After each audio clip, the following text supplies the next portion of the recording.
Good job on the offensive end. Halpert up ahead for Leifer. Leifer open for the alley for Terrell. Oh my goodness!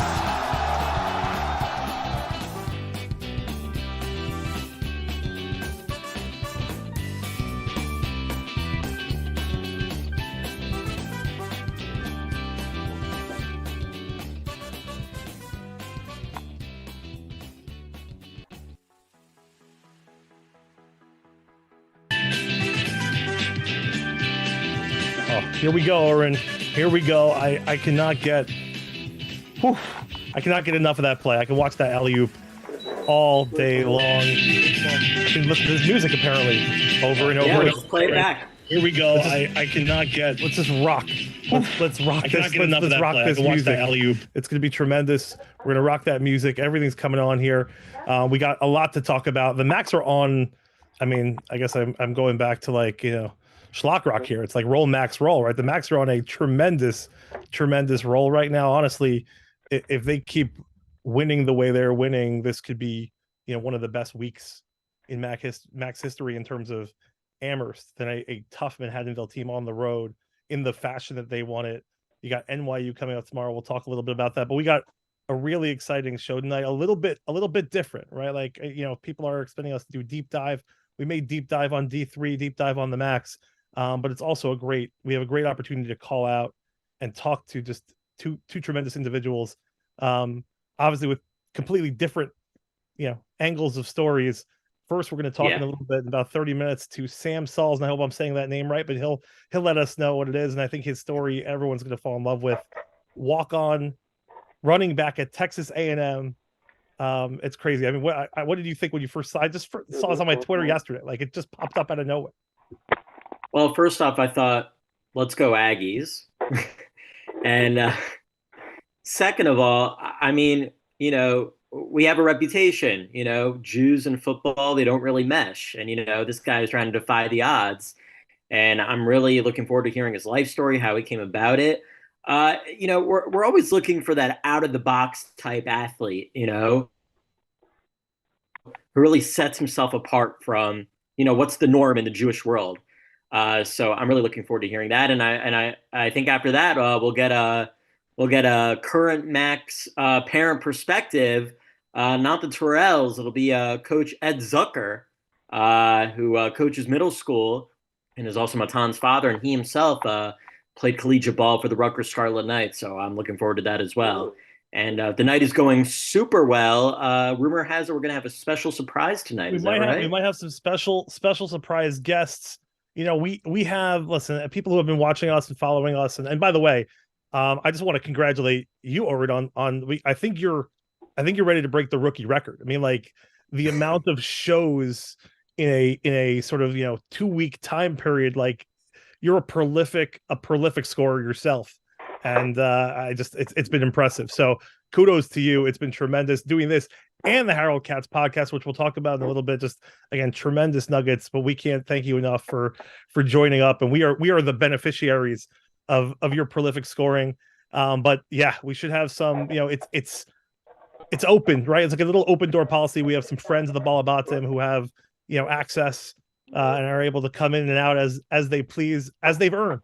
And as well they've earned. So hopefully we'll have some more folks join up and join in as we talk through, and as we get going with this episode.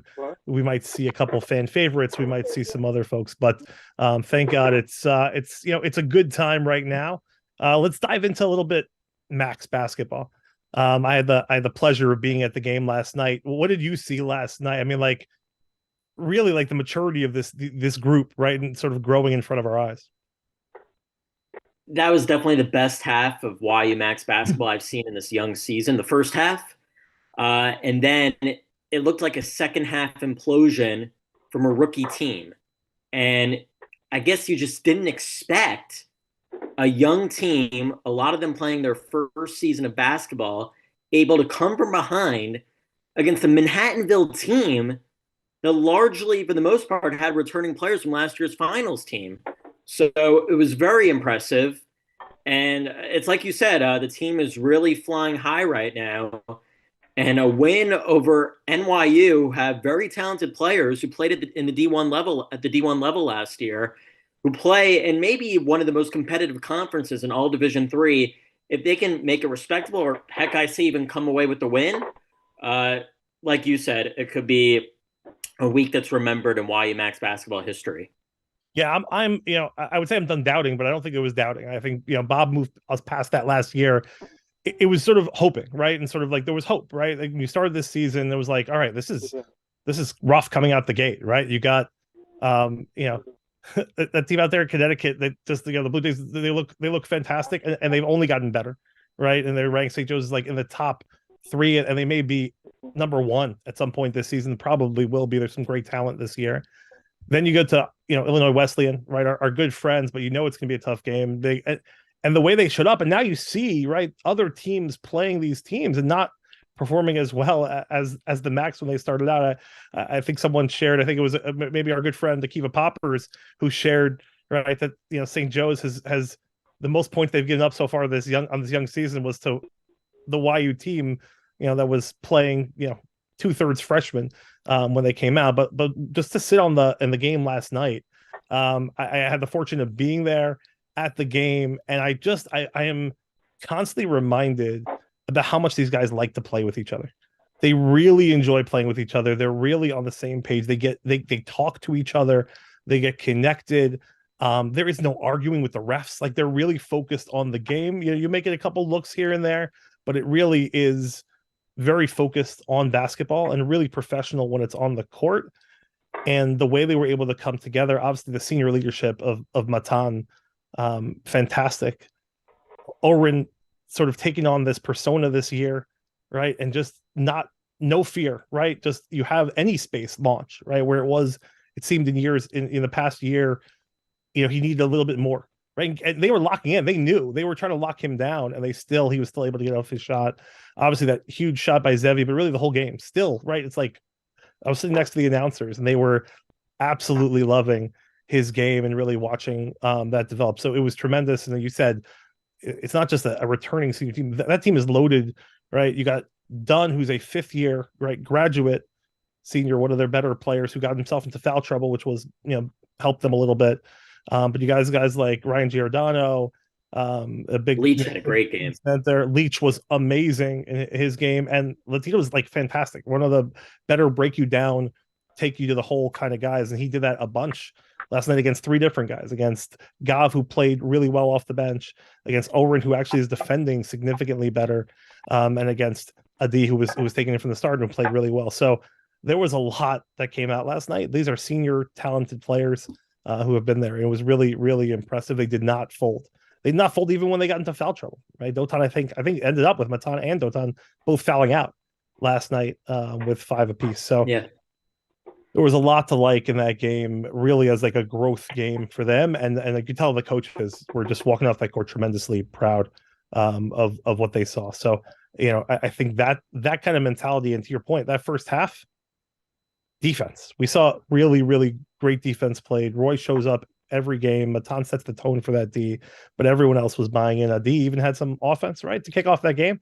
I think he hit the first bucket and a 3, and then a 4-point play. Tough mid-range as the shot clock was expiring, and then a 4-point play.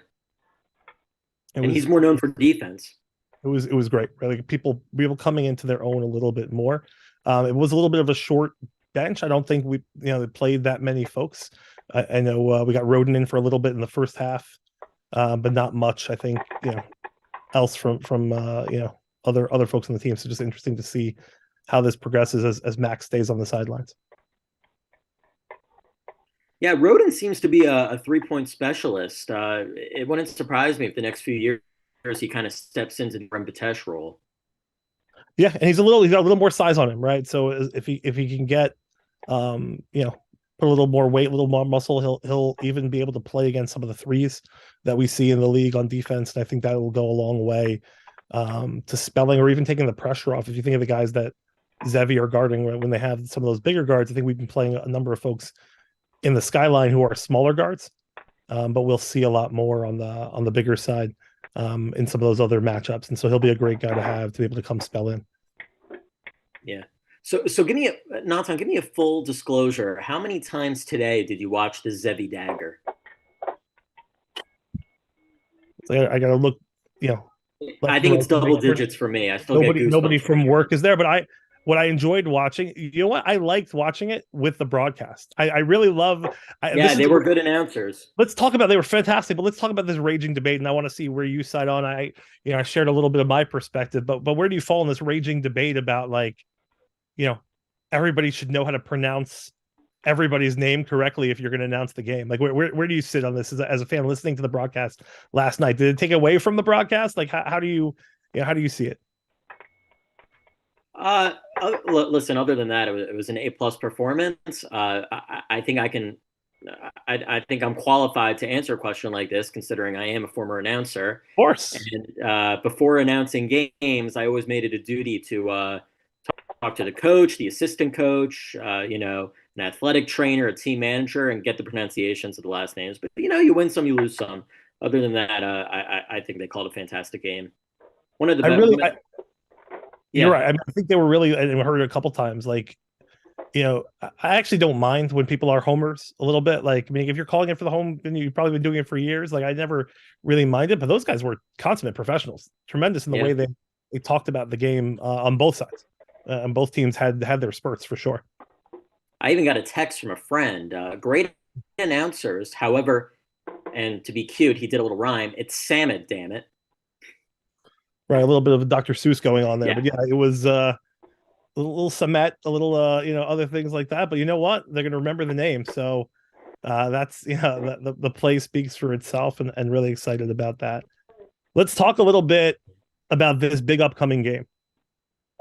We have a big upcoming game against NYU, just to set the stage a little bit. I'm not sure NYU realizes what conference they're in this year, because this will be the, I believe, sixth Skyline team that they've scheduled against. They've already played 5 other Skyline foes, and honestly completely run roughshod over all of them. I think one of the teams predicted to do worse in Skyline, Old Westbury, had the closest matchup with them, even still by double digits. But they're a team that almost seems, from the stats and from the play, more in the makeup of YU than some of the other teams we play, in the sense that they look to run and gun as a team that's averaging 94 points a game. So really up there. They're shooting, they average 14.5 threes a game, right? We average about 12.6. So just like us, they are doubling their average opponent in terms of 3-pointers per game. So they seem, and they shoot a good percentage. I mean, they shoot a little worse than us. They're at 40%. I think we're around 43. But it's that kind of game, and I expect an up and down game. One of the concerns I know we've talked about is the fact that, even though the guys are playing really well, not everyone seems to be in game shape. So talk to me about some of the things that you're thinking about going into this matchup, just knowing, what kind of team NYU is.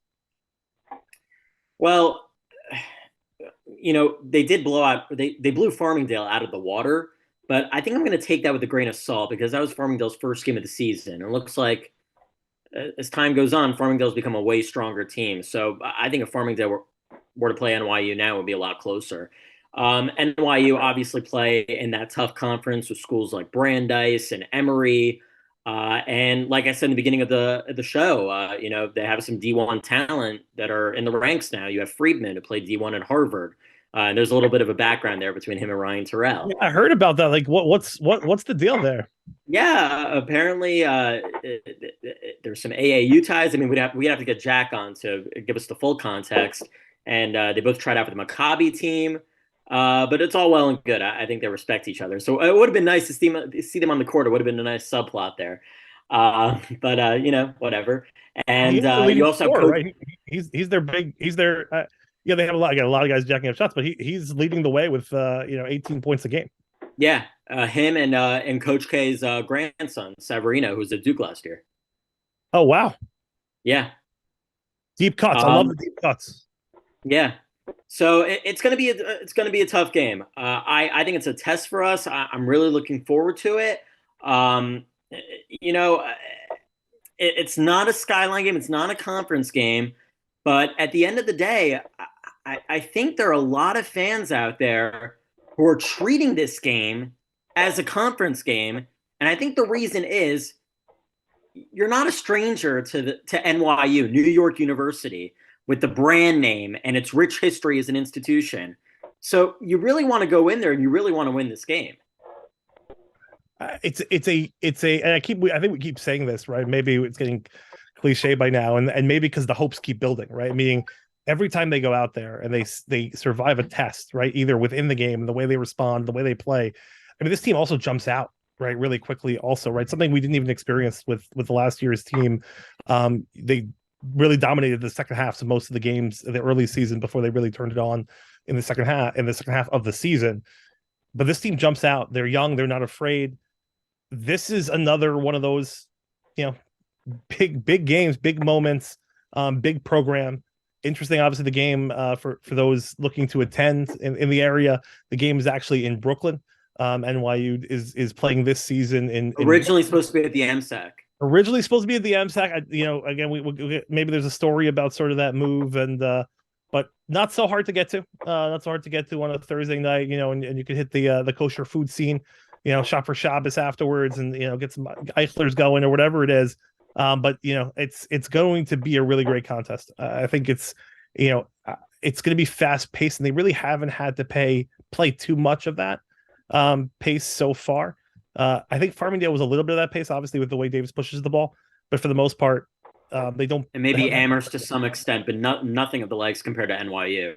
It's going to be run and gun, and they play a lot of guys, a lot of guys. There are, I think even more so than we see with YU. There are 9 guys right now averaging, 12 minutes a game or more.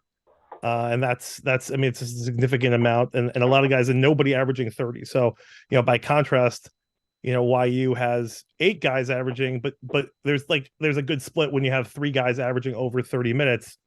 Nobody on NYU right now is over averaging, over 28 minutes, right? So there's a lot of distribution. They run fresh bodies at you.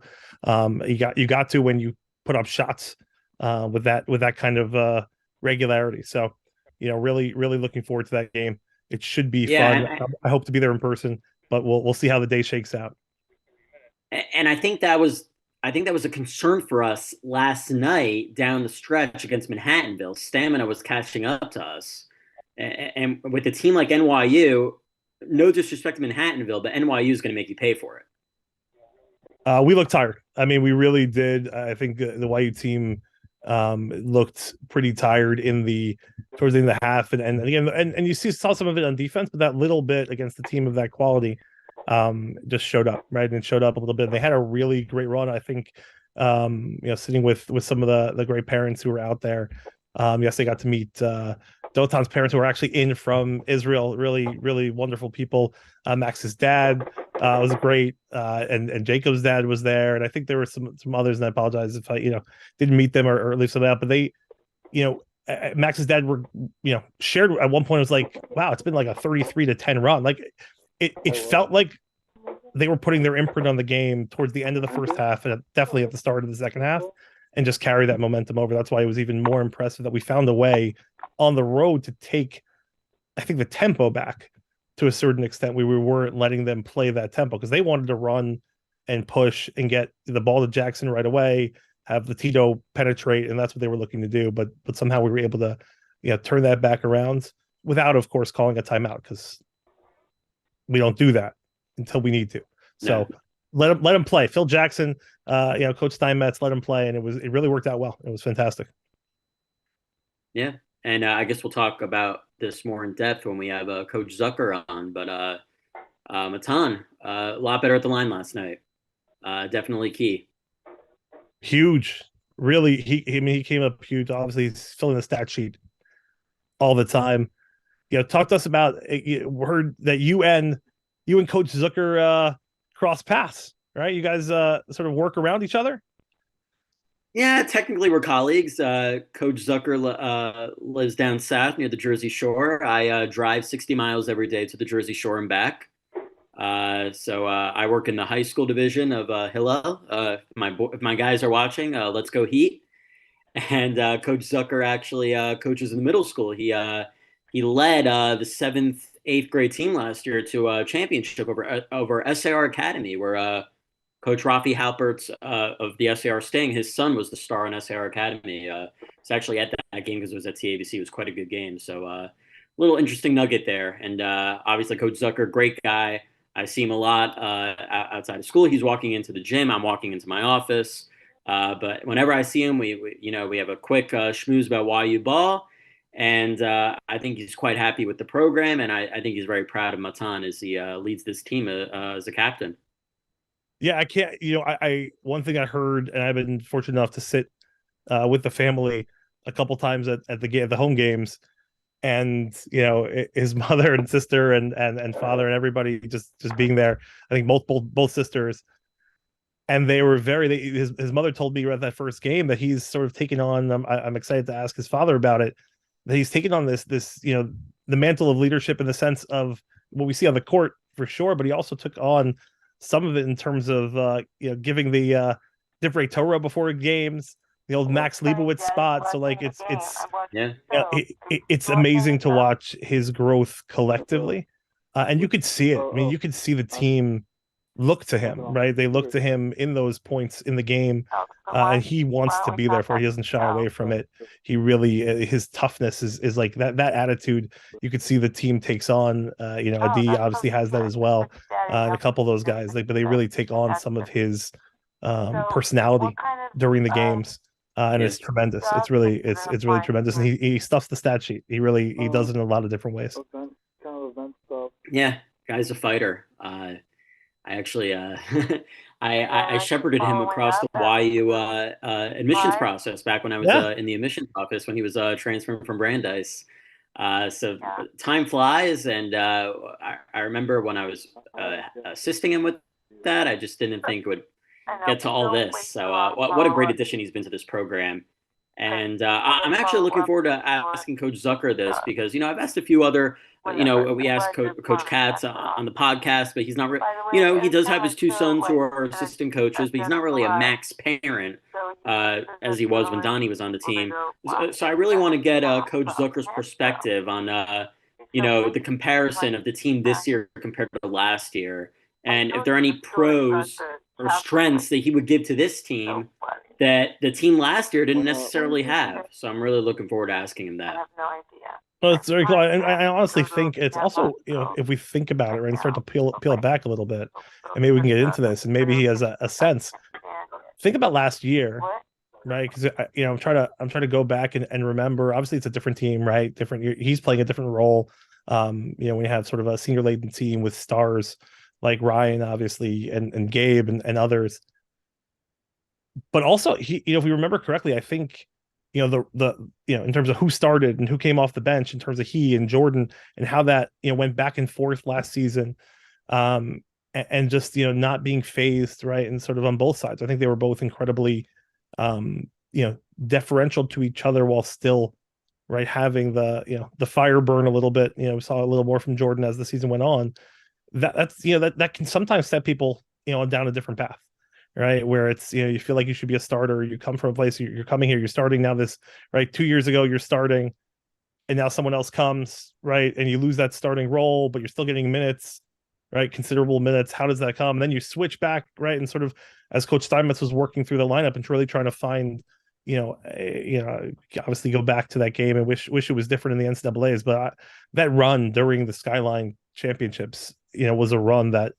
It really was hard to imagine another team putting together a run like that. Really just dominating performances and the way the defense played, just 5, 6, 7 minute spurts were holding teams to 4 points or less. So obviously he was a huge part of that. And I think that's benefited, right? That's benefited them. So they go from this team that everybody's looking about, right?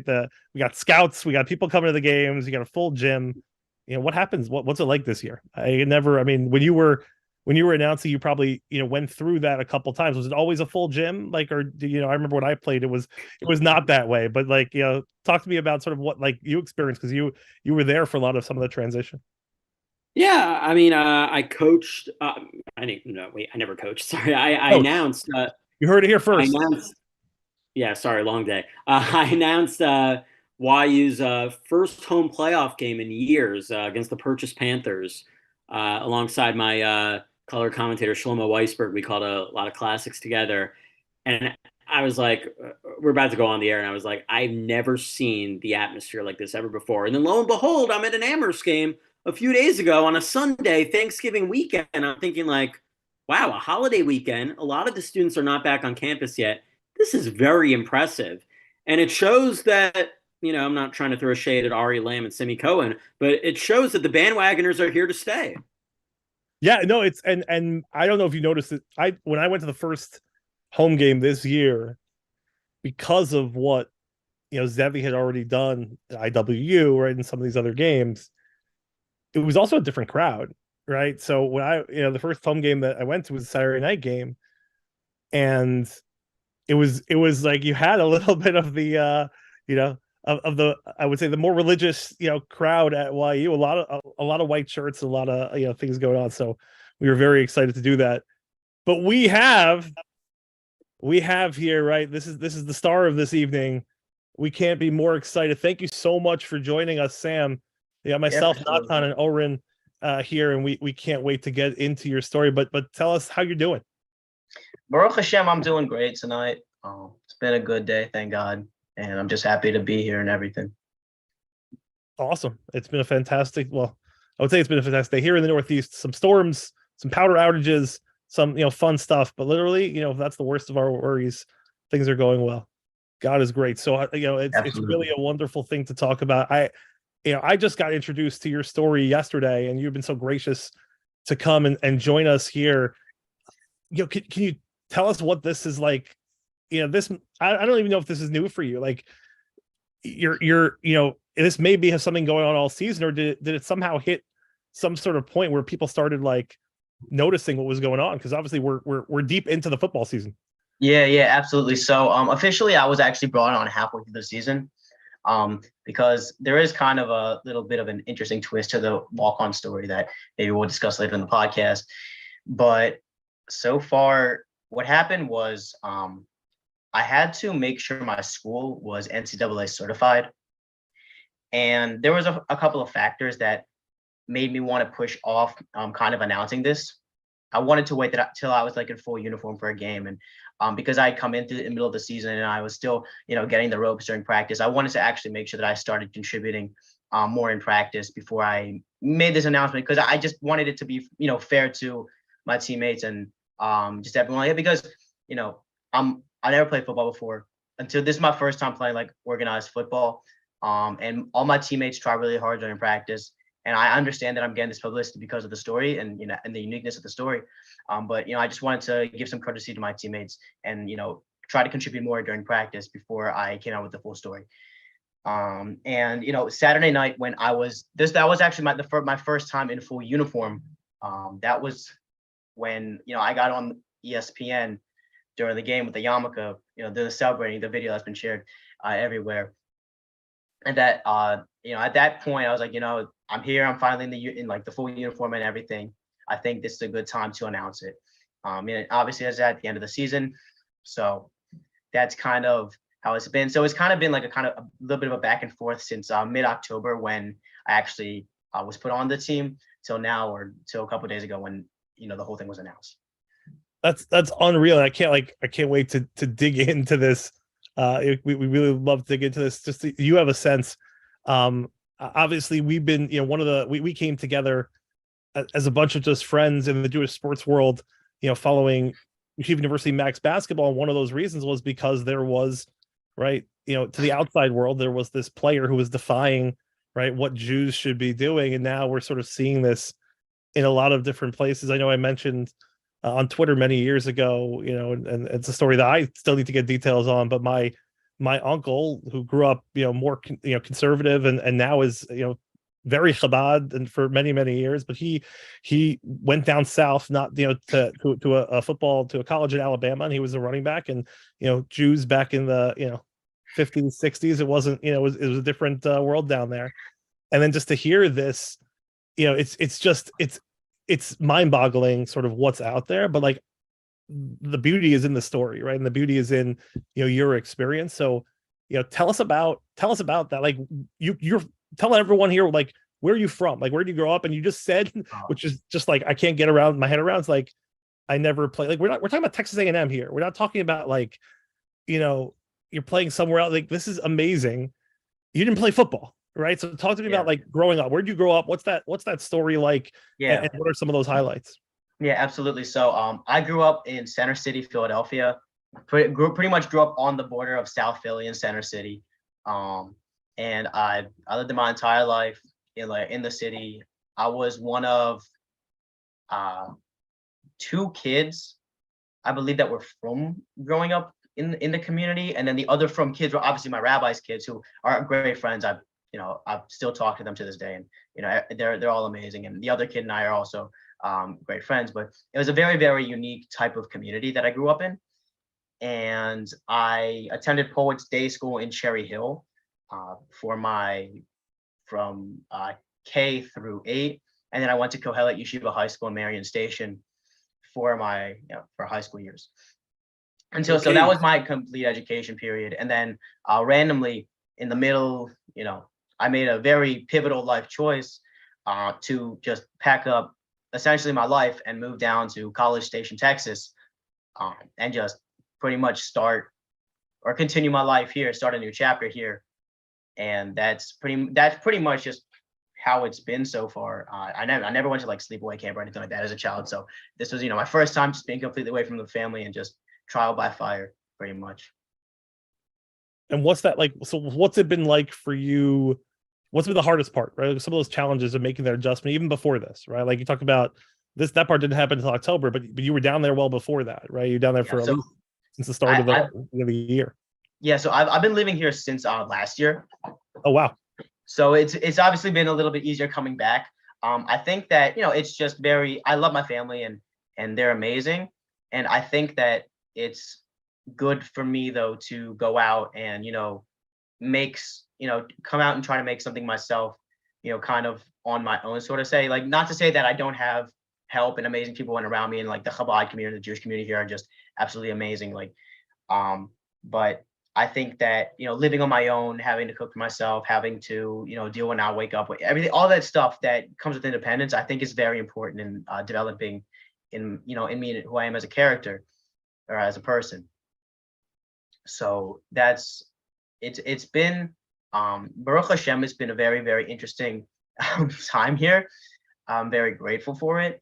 Again, a lot of the, maybe like the struggles in the beginning were really just getting my feet out. Obviously, I had to learn how to cook, had to learn how to do my laundry, how to, just basic things. And obviously, again, like I miss my family, but my friends that are not one person. I did not have like one friend coming in here. And Baruch Hashem, I have a whole community now, but all those people from high school, I don't really get to see them a lot aside from my breaks. And if we had gone to a bowl game, which, God willing, next year we'll be competing for a national championship, but had we gone to a bowl game, I might have not really been down for that much. But I love what I can do and be a part of it. So sacrifices have to be made, and God willing, my family will be able to come down and watch me play soon. That's awesome. So talk to us about I've heard the number was chosen for a specific reason. Yeah. Can you tell us a little bit about the number, the 39? Yeah, absolutely. So before they really had put me onto the team, or they hadn't even mentioned anything to me, I was already thinking about what I would want as my number. And in my mind, I was like, I don't play on Shabbos. I'm not going to play on Shabbos. And I think what I had been thinking was I should do 39 because of 39 malachot. And it should serve as a reminder to me of who I am and my commitment to Hashem, to God. And I should wear that with me in a sport that plays predominantly on Saturdays. So that's why I chose 39 initially. And then I was going back and forth with my friends because someone said it should be 18 or a multiple of 18. So at the time of when we were going in, I was still having this conflict. And I was like, fine, let me see what they have. And the only one actually available on offense, I guess the only one really available was 39, because you can have someone on defense wear the same number as someone on offense because they're not on the field at the same time. But 39 was the one that was available on offense. And I guess that's what it was supposed to be, and I'm happy that it is because that's my number now. Absolutely. Oren, what are you curious about? I got so much that's like jumping out at me here. Well, Sam, first off, thanks for coming on. It's really, I read a lot about unique stories that are happening in the Jewish world, and this one I think is at the very top. Obviously, I'm sure you're no stranger to other Orthodox Jewish athletes who are trying to break barriers. We see that with Ryan Terrell, the Motor City Cruise customized kippahs are taking off. Can we expect a Texas A&M Aggies customized kippah with your name on the back? Are you in talks with any deals about that happening? Actually, if I'm not entirely, I haven't been in communication too much about with because I just set up my NIL portal and everything like that yesterday. I haven't really been in too much communication with everyone because everything just broke yesterday. I'm sure that in the future that, and God willing, that there will be some sort of deal or partnership that is coming forth. Within licensing, I would obviously have to talk to the school and stuff like that, because I know that Clipped has their licensing with the NBA and their affiliate organizations. However, I do not, and they have licensing with deals with the MLB.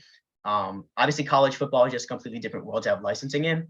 So I'm sure we can get something worked out, because I'm not sure much of A&M is really, the A&M on their side has heard the story too much. But at some point, I would talk to them about something. I can't really reveal too much of obviously how the process goes, just due to some policy type things. I'm sure I don't want to be breaking any NIL rules. Yeah, listen, I was there. I signed all the documents. I saw even back in the the 90s and early 2000s that the athlete piece was always a lot of talk about gambling mostly, but there's a lot of letters that we had to sign just to even to play D3. I can imagine like in a D1 football program. Yeah, I mean it's amazing like the way it is. I signed up for the NIL portal yesterday, and they have a deal with Fanatics on jersey, on customizable jerseys. You can get players' jerseys, and players do get a cut of the jerseys. So, how surreal does this all feel to you? I mean, did you ever envision something like this happening in your life? Well, so the thing is, when it first happened, it was obviously crazy because it's been something I was training for at that point, it was pretty much almost a year. And I've been obviously training very hard. I think I was averaging about 4 to 5 hours a day of just training, and then whatever else to educate myself on the sport of football. And right as how did it, like, I'm still like, can we walk back half a step and get how did this even when did this enter your mind? Right, where was the starting point? Like, where you didn't play football, right? Like, even players who are on college teams to not play football, right? Sometimes it's like you come from a different place and they didn't have football. Why did it enter your head to because everybody in Texas loves football? What happened? How did you get into this mindset? So it's a very interesting thing that happened, because growing up, I didn't really watch football or college football that much. And the strange thing was, though, even though I knew what it was, I just didn't really watch it that much. But I always, for some reason, I think since I don't remember what age it started, but I remember just sitting in bed watching TV, and I was had this weird thought in the back of my mind, is my life wouldn't be complete if I hadn't played college football. And it's obviously just a strange thing. And those types of feelings you'll get. Sometimes they'll be a little bit more sedated and they'll go away for the periods of time and different things like that. But I always love the culture that football brings to places, that brings to schools. I find that the people that I met, at least in my journey in football, have been, all have a faith in God. And I find that just the cultures that have football at the center of the cultures, they do a lot. There's a lot of faith in there. And that was something that I really wanted when I was going to pick a school, and I ended up picking A&M.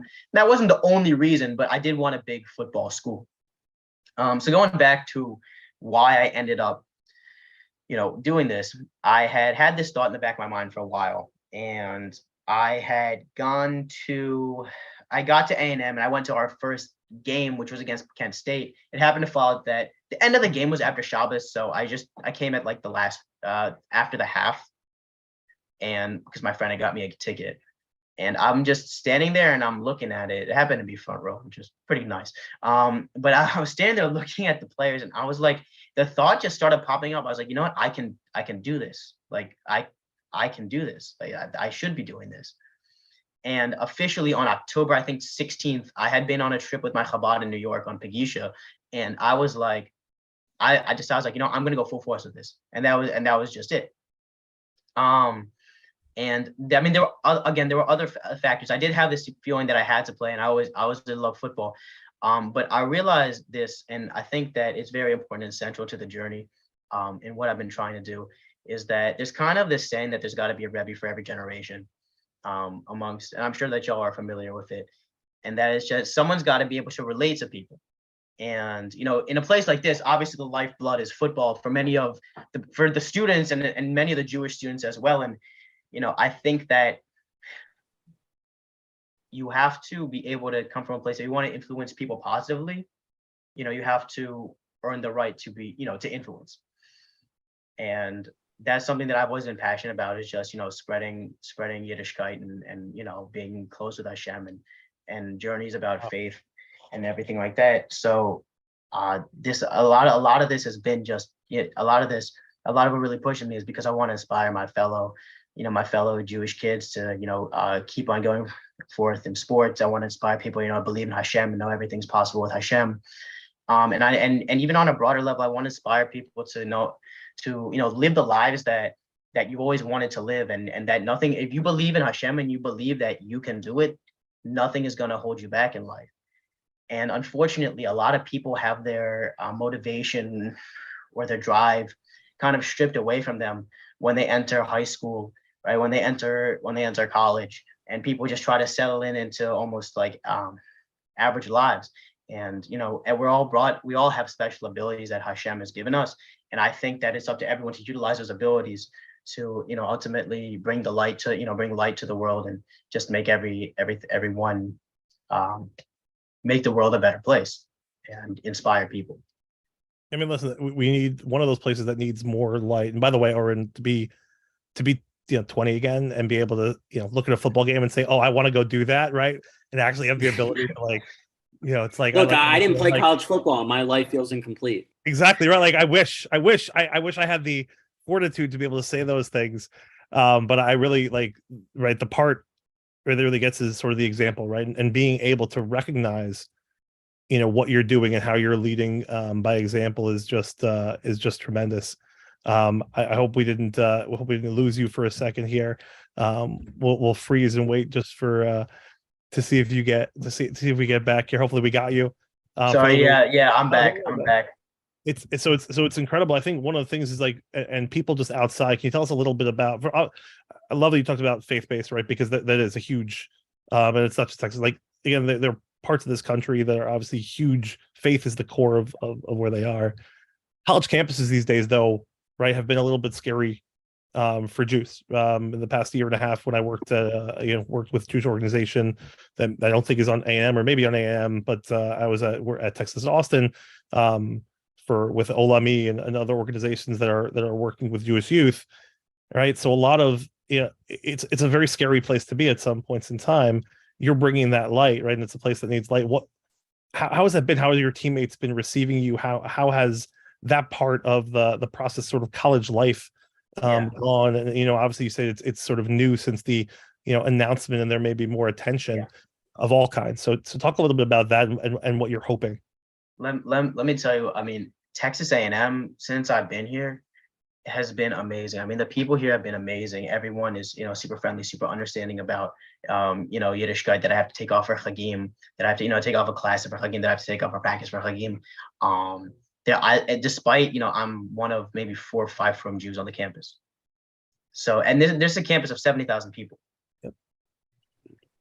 But like in that respect, in the academic respect, everyone's been amazing and very respective.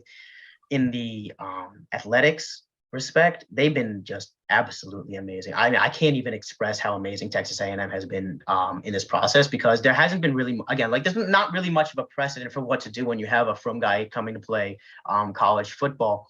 And I mean, Texas A&M has just been absolutely amazing. They have, I mean, they've accommodated me on, Shabbat.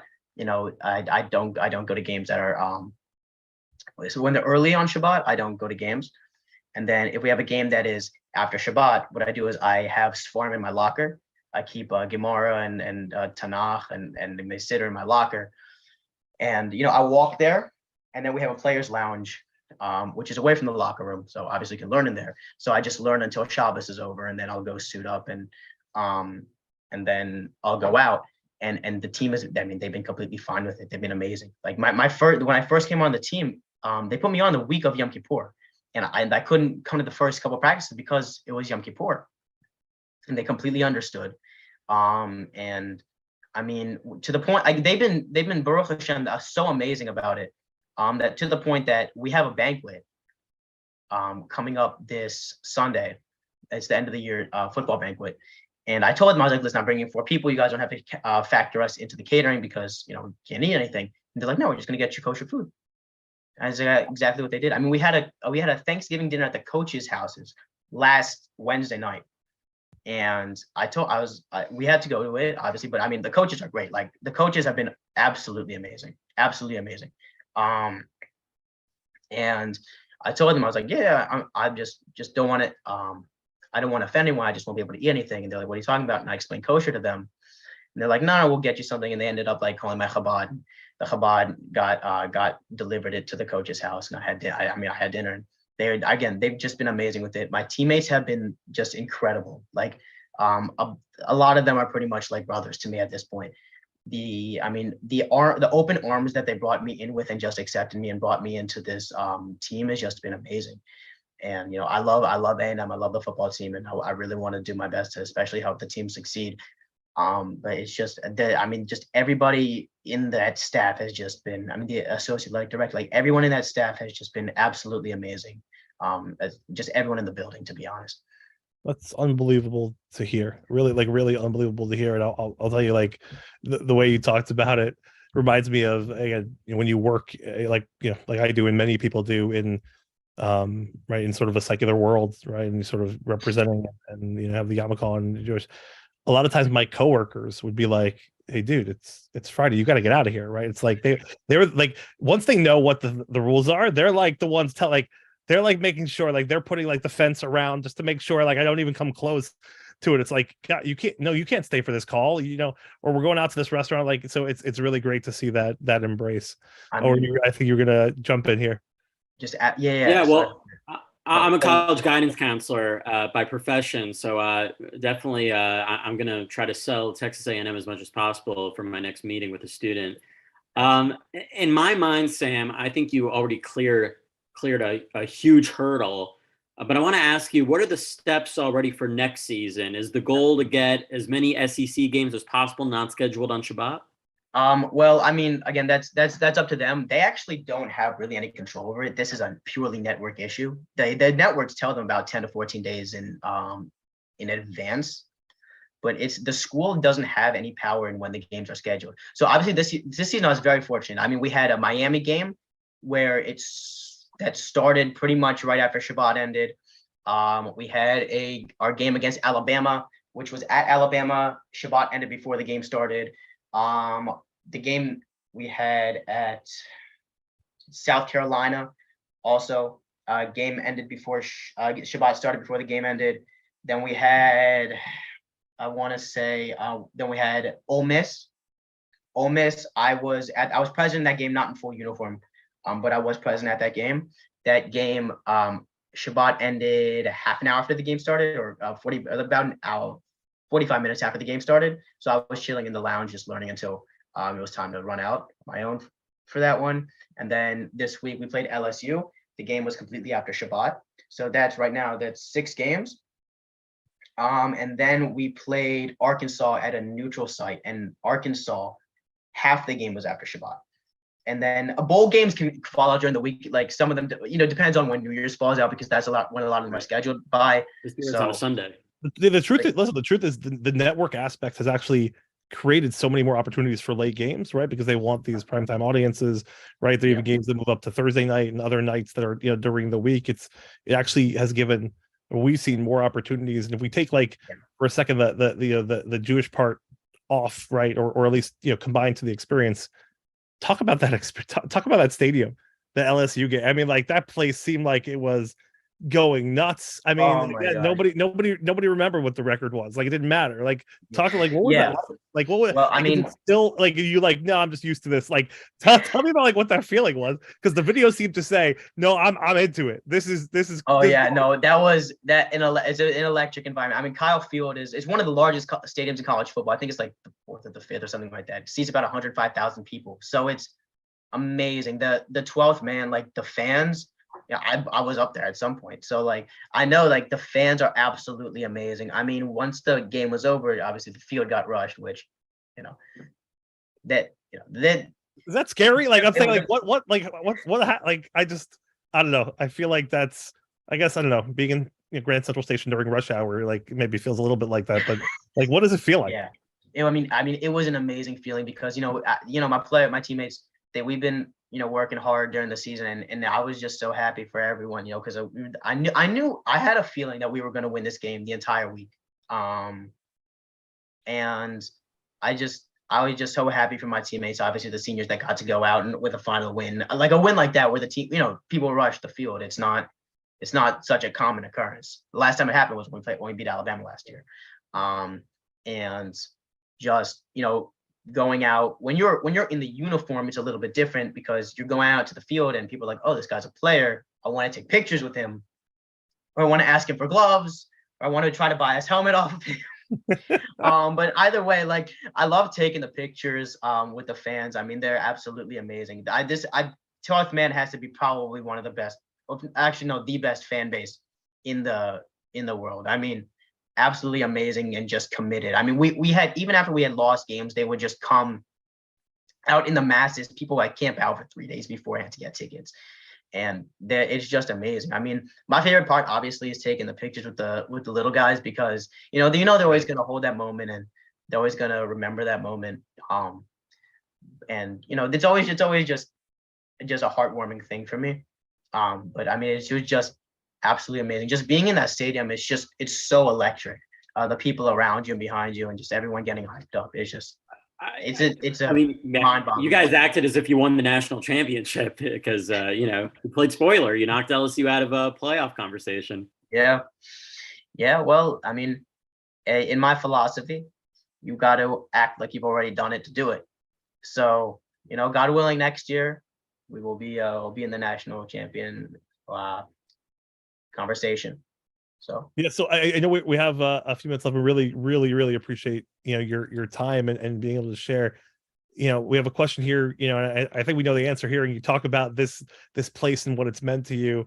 Someone was asking on the chat here if you would transfer to a place like the MAC or somewhere else where they where the games are basically all right on weeknights and there aren't on weekends. It sounds like you're in love with this place, right? And it just means the world. I have to be honest. Like I wouldn't transfer. Texas A&M has been amazing and so gracious to me. And I like I said, the head coach brought me on to the team. I love this team. I love this school. I mean, I chose the school for the traditions, and I want to win a national championship for the school. Like this is my home. They treated me amazingly, and I'll always be an Aggie. So that's amazing. So like to be technical about it again with whatever you could talk about, like how did was there a tryout? Was there like how did this actually happen? Like really, like how did it happen? And what's next? Right? Like as the season's over, are you going to just be again still 5 hours a day workout like this same routine? Like this is going, but like how did it actually happen? Like was there an open tryout? Someone see you running to catch a class and was like, we got to get this dude. He was going to catch that class. He knocked over 3 people on the way. We got to get him out here for this team. So do y'all want to hear the full story? Oh my God, please. Yes. So October of last year, I had decided obviously to walk on, and I had to figure that out because in my mind, I'm a schemer. So like, I'm like, okay, how do I break this down do I get this every step of the way of things that I have to be doing to get here? And many people don't really know this, but Texas A&M actually has a rule that you must have played high school football to walk on. However, I had found it out a little bit later. So I started trying out, and I was like, because the place I had seen it previously was in an old walk-on requirement. So I was like, I don't even know if it's legit anymore. So I just figured, I'm gonna start training. I'm gonna do everything I can to make myself the most physically and mentally prepared to play this game. And I started practicing on this field. And it had been about a month, so I'm in November right now, and I wanted to go actually watch the tryouts in the spring. I wasn't eligible to try out because I was not a full student of Texas A&M at that point. Baruch Hashem, I obviously am now, but I want to know what the tryouts are like, what I have to prepare for. And the people I called, the people I emailed, they were like, "Listen, we're not really sure we can do that." The woman I called said, "Here's an email of this guy. You email him, and maybe he might, maybe he'll change it. Maybe he'll allow you to." Yeah, long story short, the guy never responded, and he ended up going to work for another school. So I wasn't getting any responses, and I was like, I had somehow stumbled across the head coach's radio show on YouTube, and it's a live radio show at like a barbecue place. So like, I broke out the baseball cap, and I went over there with like a little, I wrote the question down on a piece of paper. It says, "What do you look for in a walk-on?" And I handed it to the guy who was doing the radio show, and I said, "Can you ask this question?" He's like, "Of course." So I sat down. Interestingly enough, the only place to sit left was a place that was reserved for Texas A&M athletics. So that's where I sat at that radio show. And This is amazing. during the radio show, they obviously asked the question. Coach Fisher gave a great 3-minute response to it. It was pretty good response. And I was like one of the few students there. It was mostly adults and people with kids and stuff like that. So it was me, and there was some students who wanted him to sign some things, and I had my yarmulke, and I was like, I'm just gonna have him sign my yarmulke. So he signed my yarmulke. It's over there. And then I also had a piece of paper, and I had this piece of paper. It says what was it? Pull it out. I carried it. I read this piece of paper. I read it every night before I went to bed, and every day when I woke up and when I was working out. And I don't think anyone's actually heard what it says, but it says, and I wrote this in November of last year, "I made it onto Texas A&M football this year. I became the first Orthodox Sabbath-observant Jew to play college football. I, Sam Salz, play football for the Texas Aggies." And I gave this piece of paper to him, and I had him sign it. And he didn't know what was written on it. I still haven't told him. Probably tell him at some point because I have a new piece of paper. And I had him sign that. I walked up to him and I told him, "My name is Sam Salz. I'm the one who asked the question. I'm going to walk." I looked him in the eyes and I told him, "I'm going to walk on." And I think he said something along the lines of like, "I would be honored," or something like that. I'm not. It was a while ago, but I feel like that I do remember him saying that. So I had it signed. I walked back to my seat and I'm leaving. And right as I'm leaving, this random dude just asks if I could buy him dinner. And I was like, "You know what? Sure. I'll buy this random dude dinner." So I got this guy dinner, and he had his, and I went over to talk to the coach because we were the only people left in the place. And I asked if I could talk to him, and I told him a little bit more about myself. And then I go, "So would it be possible for me to come watch the walk-on tryouts so I know what to try out for?" And he's like, "Yeah, of course." And he gave me the card of, I don't know who it was at the time. One of the guys with him gave me their card and told me to email them about it. And that's what I did. So the next day, I emailed the guy. He responded to me. And great. Now I had that, and I continued training at this field, and I would do about 1.5 to 2 hours in the field. And then at this time it might have been short. At this time it was probably about 1 hour, and I would do about 2.5 to 3 hours in the gym. And I was training. I went back to Philadelphia for my winter break. I trained there. I came back after winter break. You tell your parents, like, "This is what I'm doing"? It's like, yeah, I told my parents, and they were like, "All right, go get it." Yeah. Like, they're absolutely, thank God, they've been amazing. Awesome. And very supportive. So when I came back, it was fun. He told me to email him back in the spring or when we come back from break, because the tryouts were the 28th of January, and you had to go to mandatory meeting on the 21st. Obviously, I didn't go to the mandatory meeting because I wasn't trying out, but I emailed the guy beforehand and I never got a response. So I just figured, you know what? I have to go to this tryout at least to see what it is and introduce myself to the staff.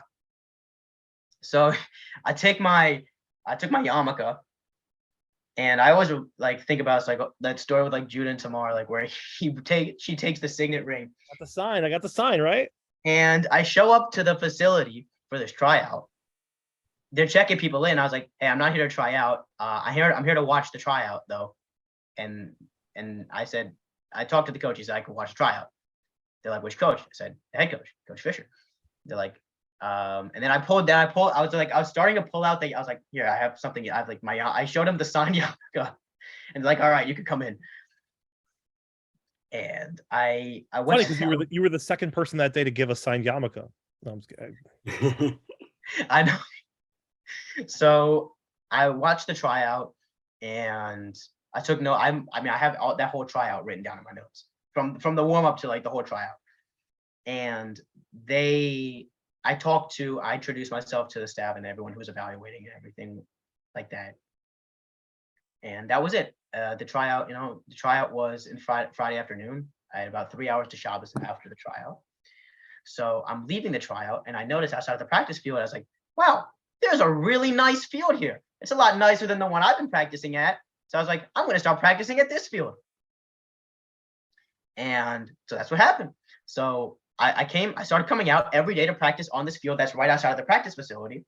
And in my mind, you have to believe that you are already doing it to do it. So I told the coach, when I came on, one of the coaches, I told him that, I believe I've been on this team for 9 months. I was just practicing on the other side of the field. And I would come out to this field and I'd do about 1.5 to 2.5 hours a day. Sometimes I come twice, and I eventually found out that I eventually timed it up. So I would be practicing at the same time when the team was practicing. And I would practice there every day. Sometimes it would be longer, honestly. And what happened was I was doing a lot of field work and things like that, but I had kind of injured my hamstring. And because of that, I wasn't able to run super fast. But one day, while I was on this field, a quarterback, one of the walk-on quarterbacks, came outside and threw the ball to me a little bit, and I couldn't catch anything because I couldn't run fast enough to catch him, especially when you're running go route, which is just straight. I couldn't run because my hamstring was messed up, and I was like, well, I have no one to throw to me, and I'm sitting in my car, and I was like, I have to be able to catch. Like, I can't, I can make it. I called my dad. I was like I'm a little bit, a little bit worried if I'm pretty sure I'll make the team, but I God forbid, the other thing happens if I can't catch. So I was like, what am I going to do? And I prayed to Hashem about it. The next day I was at the field, and my friend Alex, who I met at Chabad, happened to be walking by to go to a baseball game. And I ended up telling him, because I was pretty secretive about this whole process while it was going on. Not many people knew about it. I really told only people that I had a feeling would believe in me. So I didn't tell anyone who would have a negative opinion of it, because I just didn't want that to be put out there. Because there are people like that, but you don't want any sort of negative energy towards that. You don't want to accept any of that. So I had told my friend Alex about this plan. He was like, well, if you want, I can throw with you. And I was like, all right, great. I got what I prayed for. So Alex and I would go out to the field, and we'd throw 2 or 3 times a week together. And I started getting pretty decent at catching. And while we were doing this, coaches and players would start noticing. So they would be leading practice, and they'd be like cheering me on, and like people would honk when they saw me like catching stuff. And one day I had been walking out, and some of the coaches were leaving, and they said, what are you doing? They said, are you trying to walk on? And I said, I am. And they're like, the tryout was last month or last week or whatever it was. And I told them, I was like, yeah, I'm trying out in the fall. And they're like, oh, okay, well, we're going to look for you. I was like, oh, that's great. I was very emotional after that moment because I was like, you know, when people see your efforts, you know, it's really it really hits home. And honestly, though, sometimes I would go out to that field twice a day. I would go out in the morning to do some stuff, and then I'd go out in the afternoon to do some other stuff. So after, you know, months of doing this, in about May, I remember this day very vividly because I hadn't been having the greatest day. But I said, you know what? I'm just going to go out to the field. I'm going to stretch a little bit, just hang out. And you know, one of the coaches came by and fist bumped me. And then my friend who was on the team, who had been kind of helping me with this process, he had walked out. And, you know, because I was like praying to Hashem this whole day. I was like, Hashem, just please help me make this, like, please make this day better. And he tells me, like, you know, they're talking about you in the locker room. And I was like, what? And my day like that just changed around. I went into Shabbos. I was like completely on a high. And that happened in about April or May. So then we were practicing. This was one of the last time my friend and I were practicing together because he was about to go home for break. I decided to stay an extra week so I could stay practicing at the field. And one of the guys who worked for the school's news walked out, and he had noticed me. He has asked what I was doing, and I told him my whole story. He's like, "That's amazing," and he handed me his card, and he's like, "Let's see what we can do." So I had gone home to Philadelphia, and I bought a football in Philadelphia. So I didn't really like, what I used to do is when I did travel for like winter break, I would pack my little duffel bag and just have my football take up half the space. And then I decided I'm just going home. I'm just going to buy a football in Philadelphia. It'll be better. So that's what I did. And I walked around Philadelphia during my summer with this football every time, because I remember learning something interesting, like something about the power of presumption being if only you knew like the power of presumption or something. There's something along that sort. I had in my mind. I had learned. I don't know from where it was from. I don't remember. But I would walk around this football every day. I would walk to the gym. I'd have this football with me. There was a hill. I would sprint up the hill. I'd have the football with me. And people would start asking me in Philadelphia. They're like, "Well, where do you play football?" And I said, "Oh, I'm trying to walk on it." Or I never said I'm trying to. I said I'm walking on at Texas A&M. And they're like, "Oh, wow, that's really cool. You know, let me know what happens." And one day I'm walking out, and the guy who cleans our building, great dude, he's actually a youth football coach, and he tells me about his friend who played in college, who trains people. I was like, great. So I started going to this guy. He runs a thing called Stable Academy. He's a really great coach. I mean, I remember my first day, he was telling my mom, he's like, you know, most people would look at your son like he's crazy, because he just can't, you know, he said he came to me saying that he wants to walk on to Texas A&M University football team. And the first thing that he said to me was like, you know, they just signed the #1 recruiting class in the country, right? And I was like, I do. But he said, you know, the way that I think he said something about like the way that he works is like, you might just make it happen or something like that. He said like, and, you know, I mean, his Chris, he's the coach, his faith, I mean, he's been just amazing.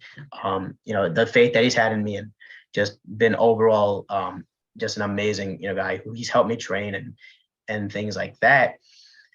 And finally, I had this trainer, but then otherwise, so I would go to him like once a week. Otherwise, during the week, I needed a quarterback in Philadelphia.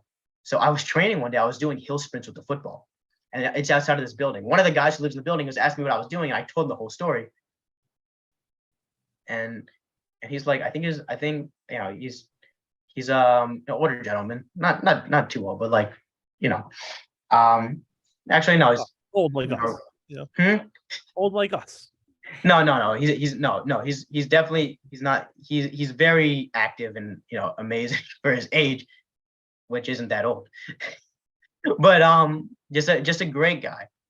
Just a great guy.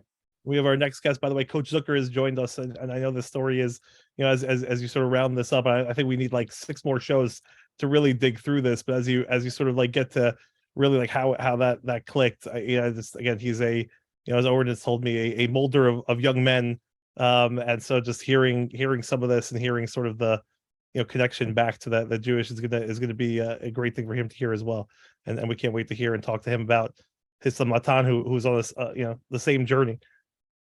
Awesome. So You're running up the hill. You see this guy. Yeah, so this guy sees me. I think he was smoking or something like that. Like, he was just on a smoke break. So he saw me. He's like, "What are you doing?" I said, "Well, I'm training to walk on to the Texas A&M football team." He's like, "Well, do you have hands?" I was like, "I handed him the ball." I was like, "Let's see." So we ran out to the field by the building, and he started throwing to me. I was like, "Wow, this guy's like 50, and he's really good at throwing the football." And he's like, "You know what, Sam? Whenever you need someone to train with, I would love to." And so here it is, like a 19-year-old guy and a 50-year-old guy training to a kid who's never played football. It's a really interesting picture when you look at it.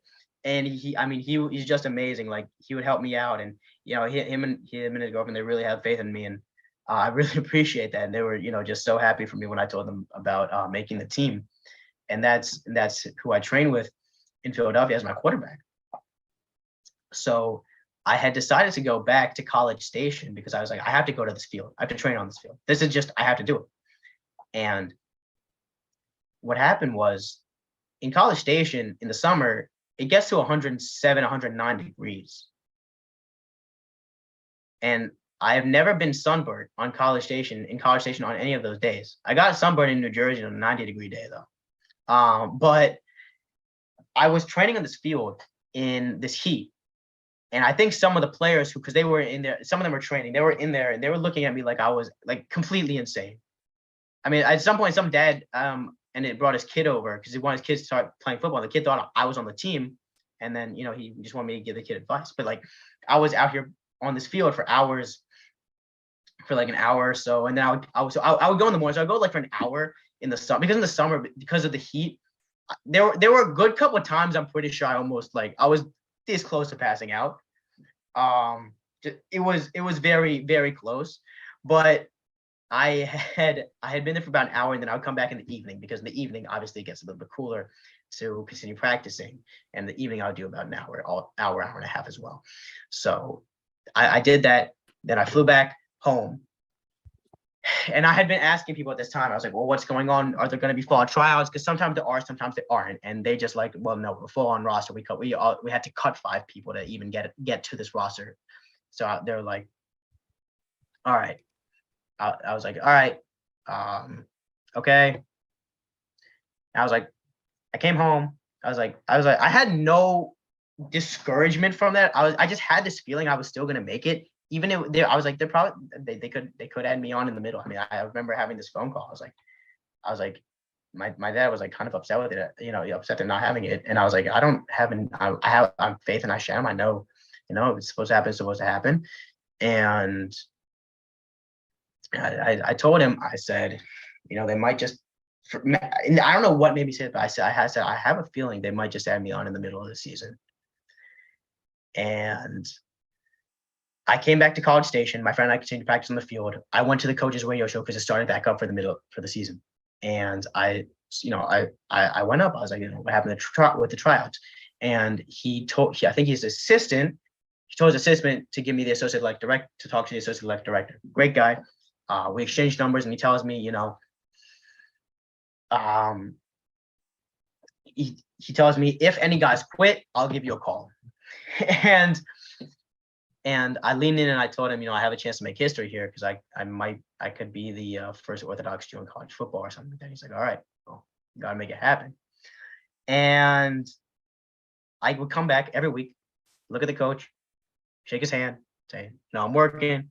Just let you know, I go shake this athletic director's hand, and I leave, because I started teaching a Gemara class at my house the same night as the radio show. So I would just go for like 10 minutes to the radio show to say hi and go. And eventually I became friends with some of the ladies at the radio show, and they would always call the coach and be like, get his attention, tell him that I was, at the radio show. I mean, like, it's like clear, like this took a village, right? And so yeah, it's I mean, the story is blowing us away. I just can't. I can't, like, the amount of light, inspiration, right? Like, again, your focus, your positivity is just tremendous. We have to figure out how to get this, because I have questions coming in. You don't understand how many people are texting me. We have questions coming in on the chat. Like, why did he work so hard and do this stuff? So I this is not going to be the last time we're going to talk to you here. We need to get you back, but also want to be respectful of time. I'm sure you're going through finals, but when we have downtime and you have downtime on the break, Absolutely. for sure. I'm going to reach back out to you. But Sam, this is I can't thank you enough for the time. It is tremendous. The story of perseverance, the story, like, again, putting Hashem at the forefront, and the way you really called out and again, there's just so much here that is just mind-blowing. And just again, I have young kids. Right after this, I'm going to be talking to my daughter and be like, you've got to watch this, right? Like, just listen to this story, because it's about how you just, like, again, set your goals. The idea of, right, you got to think of yourself as doing it before you get it. I can't thank you enough, and we are going to talk soon. I really appreciate it. And I don't know what's next, but we wish you the best of luck. Sure. And we'll talk really, really soon. What's the last thing you want to say to our guests, our sort of our audience here? Like, what's the big takeaway as they follow your story? Should I finish the last bit, because it's like finish the last bit. Hit it hard. So I finally it's a week of Yom Kippur, and I have been praying to Hashem a lot about this. There's whole journey. The whole tefillah played a huge part, and just really faith and connection to Hashem. And I was sitting in my room studying for an economics test, and I got a text, and it said, like, director, can you come down to the football facility? And then my heart is pounding for an hour and a half. I said, yeah, sure. I said, yeah, what time? I didn't get an answer, because then an hour later, I was added to a chat with the trainers, and they said, hey, Sam, we need to get you down here to get all your stuff in. We're really excited to have you on the team. And I was like, I was a little bit shocked, obviously. And that's what happened. So there was no tryout required. I just, again, putting yourself, the amount of things that had to go. I mean, like, just thinking about hashkacha, right? Like, the amount of things that had to go right, the connections that had to happen at that time, your perseverance, right? You talk about, right, the effort and capabilities, right? Sometimes one thing that somebody told me, which stuck with me all the time, is a lot of times we think that we don't, like, we think about the capabilities, right? And we don't, we think about what we have to do, and we think about our ability. And sometimes we just have to think about what we want to do, and Hashem gives us the ability, right? We think, oh, we can't do this because we don't have that ability. Absolutely. We just have to think about our responsibility, and Hashem gives us that. Once we take on that responsibility, the way to get that ability. So that is really amazing. Want to hear more about, again, your family. We have here one of our players' parents who's just gonna talk to us in a little bit. But wishing you the best, Sam, and we're gonna keep following your story. Thank you so much for having me. Thank you so much, Sam. Keep being a force for good. Really awesome. Thank you guys. Absolutely. Peace. What a God! I just, like, blown away. Keep that light, man. Thank you guys. Going through. I mean, that story, man. Or it's like, I've never we've seen a lot of crazy things happen in our community, but I don't think I've ever seen anything like that. I mean, again, you have talent, whatever it is, and you go and you create the story, and we've heard about all these things happening, but, like, fun fact, though, there is an alum from the first school who was a walk-on at the University of Michigan. Really? Alex Suieka. All right, we're in now. Yeah, absolutely. Here we go. There we go. Second time for charm. That's because I have an older son who's electronically inclined. So that's the benefits of having children. That's the beauty of it. Exactly. Yeah, absolutely. Matan's older brother, we presume. That's correct. My son Sam, my oldest son, who he's a great kid, but all my kids are great kids, so I'm very blessed by him. That's a given. That's a given. So how many? I've seen a lot at the game. So, like, and your wife's tremendous. Like, again, so how many kids in total do we have? Four. How big is the family? Four. Two boys, two girls. 27, right? 26, 22, and 16. Oh, wow. Yeah, it's a full house. That's amazing. And are they would, like, I'm sure it's been fun. Have you lived in the same place? Where you're based out of where? Where do you guys live? And you've been the same time? I grew up in Manalapan, and I resided in Manalapan up until about a year ago. So We moved from Manalapan to Ocean Township. Where I work every day. Where you work every day, and where I coach basketball several days a week. And my youngest daughter was a student at Hillel and graduated a couple years ago, and now she's a student at Elon. And my wife, Wendy, works for the state of New Jersey in child protection, and her office is in Asbury. So it was a good place for us to move to be close for my daughter at school and my wife at work. So moving down to the Jersey Shore has been nothing but great. That's amazing. But you guys are coming in. That's a trek to the games. I see you guys all the time. You know, You're making me feel bad about my commute now every day. Thanks, I Nathan. apologize, Owen. Sorry. I know, you need the so open road. The wind goes through your hair. I'll tell you my thought process behind all that. So it's really about the circle of life and passing things down to generations. So when I was a player, my mother and father followed me all over the world. So I know that when I was warming up and my parents were in the stands, it just made me feel so good to have that support. And I always said that if I have kids that participate, that I would pass it down the way my parents passed it down. So it's awesome to be able to be there to support my son. Obviously, you see his siblings and his mom in the stand supporting him. And it's just a really great family environment for us. That's awesome. Has this been like through high school? Through like have you been able to do that? Throughout. Absolutely. Matan started out in a public school, and then he transferred to a private school, a boarding school.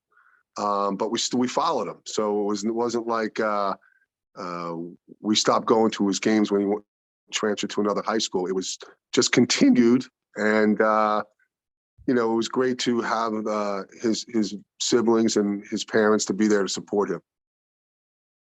And if I apologize because this may be some insider knowledge, but like I worked for an organization called OLME, who worked with a gentleman named Craig, who I think may have been like a sponsor of a Jewish scholarship, I think, at one of those stops along the way. Can you tell me about that? Because I thought that was an amazing story, but I want to make sure I got all the details right. Well, Matan was a student at the Lawrenceville School, which if you research the Lawrenceville School, it's one of the top 5 academic prep schools in America, situated right outside of Princeton, right down the road from Rider University. It's when you pull into the main gates, it's like pulling into an unbelievable, beautiful college campus. It's really off the charts. The thing is that it's not an inexpensive school. It's about $66,000 a year to go to.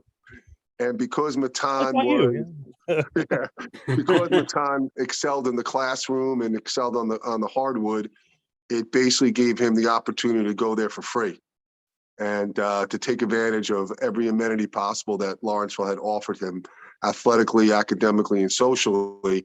And it was just an amazing opportunity that nobody would pass up on. And I think he prospered in every facet of life there. That's amazing. That's amazing. Talk to me about because I think and again, just blown away since he came in, I said work ethic, again, leadership, just and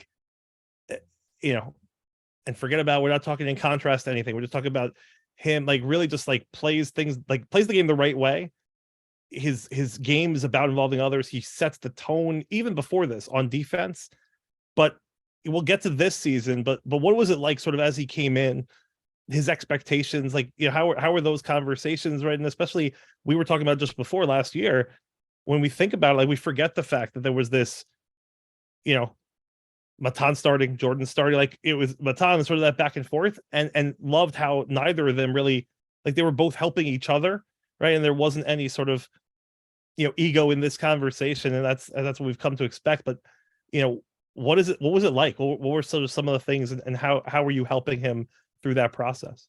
Well, don't forget, Matan started his college career at a different university. He was at Brandeis University. Yep, Brandeis. So Brandeis plays in UAA conference, which they say top to bottom is the best Division III conference in the country. Right. And we'll get a taste of that tomorrow night against NYU. 100%. And he really, worked hard when he was there, played a lot as a freshman. So basketball wise, it was solid for him over there. But I think that when COVID hit and everything got shut down, it gave Matan an opportunity to reflect on where he was currently in his life. And I think that he wanted to be a little closer to home. And the situation with YU and Elliott just kind of like fell into place, right place at the right time. And, you know, it was an incredible journey for him to get there. Did I ever think that I'd have a child that would be a basketball player at Yeshiva University? Never in a million years. It was never even a thought in our minds when he was pursuing his dream to be a Division I basketball player. And wow, all of a sudden he winds up at Yeshiva University. So it was a crazy story on how he got there. But yeah, I mean, he's always been a kid that coaches love because he does all the right things on the court. You know, he plays hard. It's not about statistics for him. It's about doing whatever it takes to help his team win. And if anybody knows about basketball and they watch him play, they'll understand his value and what he brings to the team. We've seen it. And like I said, we've been singing his praises Game in, game out for a long time. That's the thing. The consistency is unreal, right? They're like, even if something isn't clicking for one game, right? The other 18 buckets he fills up, right, are like, again, he's giving you everything he's got, and defense is never, right, the place to worry. So you look at this year's team, right, as obviously a different challenge, right? In last year's team, there's much more of a leadership role. At the first home game, your wife told me that he's taking on more than just the basketball leadership role, that there's some spiritual leadership role that's going on there too. What's up with that? And we love it.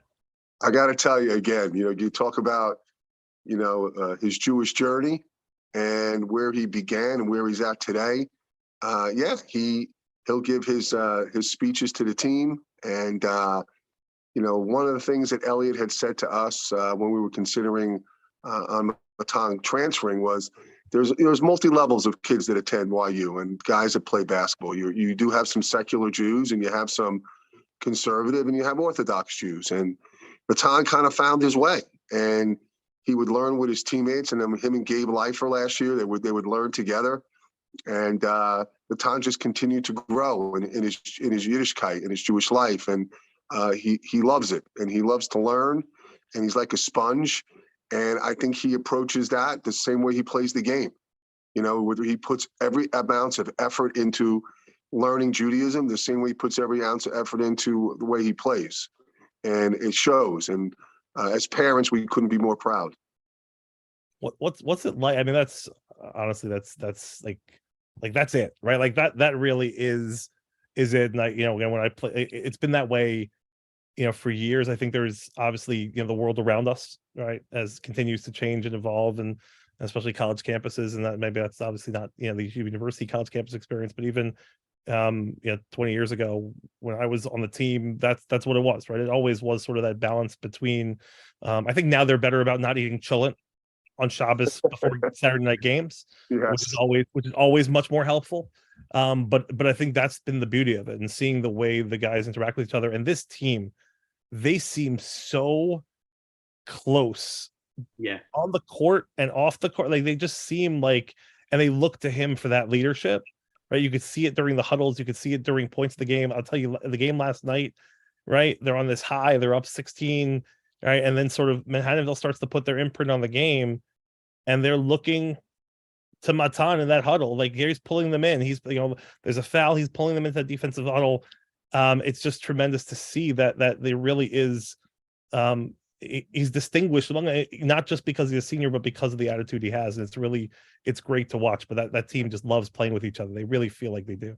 You know, it's a unique team. You know, obviously they have a blend of a lot of young guys, a lot of new guys in the program, and then you have a couple of guys, a few guys that are kind of like seasoned veterans, and the combinations has been working. As a father and I like to consider myself someone who knows a little bit about the game.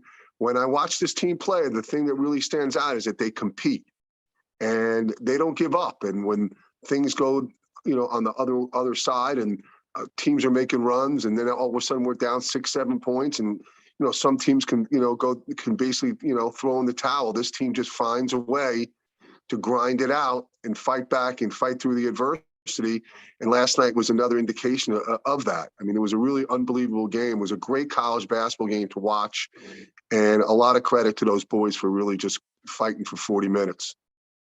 Yeah.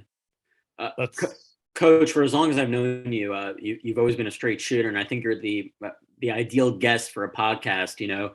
You're a former collegiate player, you're a basketball coach, and you're the father of a current MAC. So I want to ask you this. I think there are a lot of fans who are concerned about the expectations this year because it is a young team. But do you think, in your opinion, are there some pluses you would give to this year's team that last year's team didn't necessarily have? Well, it's totally two different teams, as you could see. I mean, last year's team, the expectations were through the roof, and unfortunately, they didn't attain the goal of winning a national championship that everybody wanted, and guys came back to see through. And then you have this year, and everyone's talking about, well, this is a rebuilding year. This team's lost everybody, and there's their offensive production lost 85% of it or 90% of it. And here you are 8 games into the season, and we're 5-3, and we haven't gotten blown out by anybody. Someone forgot to tell those guys. Including St. Joe's, Connecticut. Right. The St. Joe's, Connecticut game, I mean, that could have gone either way. And I was fortunate to be in Illinois for the weekend that they played Illinois Wesleyan. And you watch the two teams warm up, and people in the stands are saying, this team's going to be down 30 at halftime. And right. It was just amazing the way they just continue to play and they fight. And obviously nobody knew who Zevi Samet was coming into the season. And he's obviously opened the eyes of a lot of people. But listen, we're not just about him. I mean, look at the production. And do I want to use the word breakout? No, because I knew this kid's potential, and I've seen him grow as a player.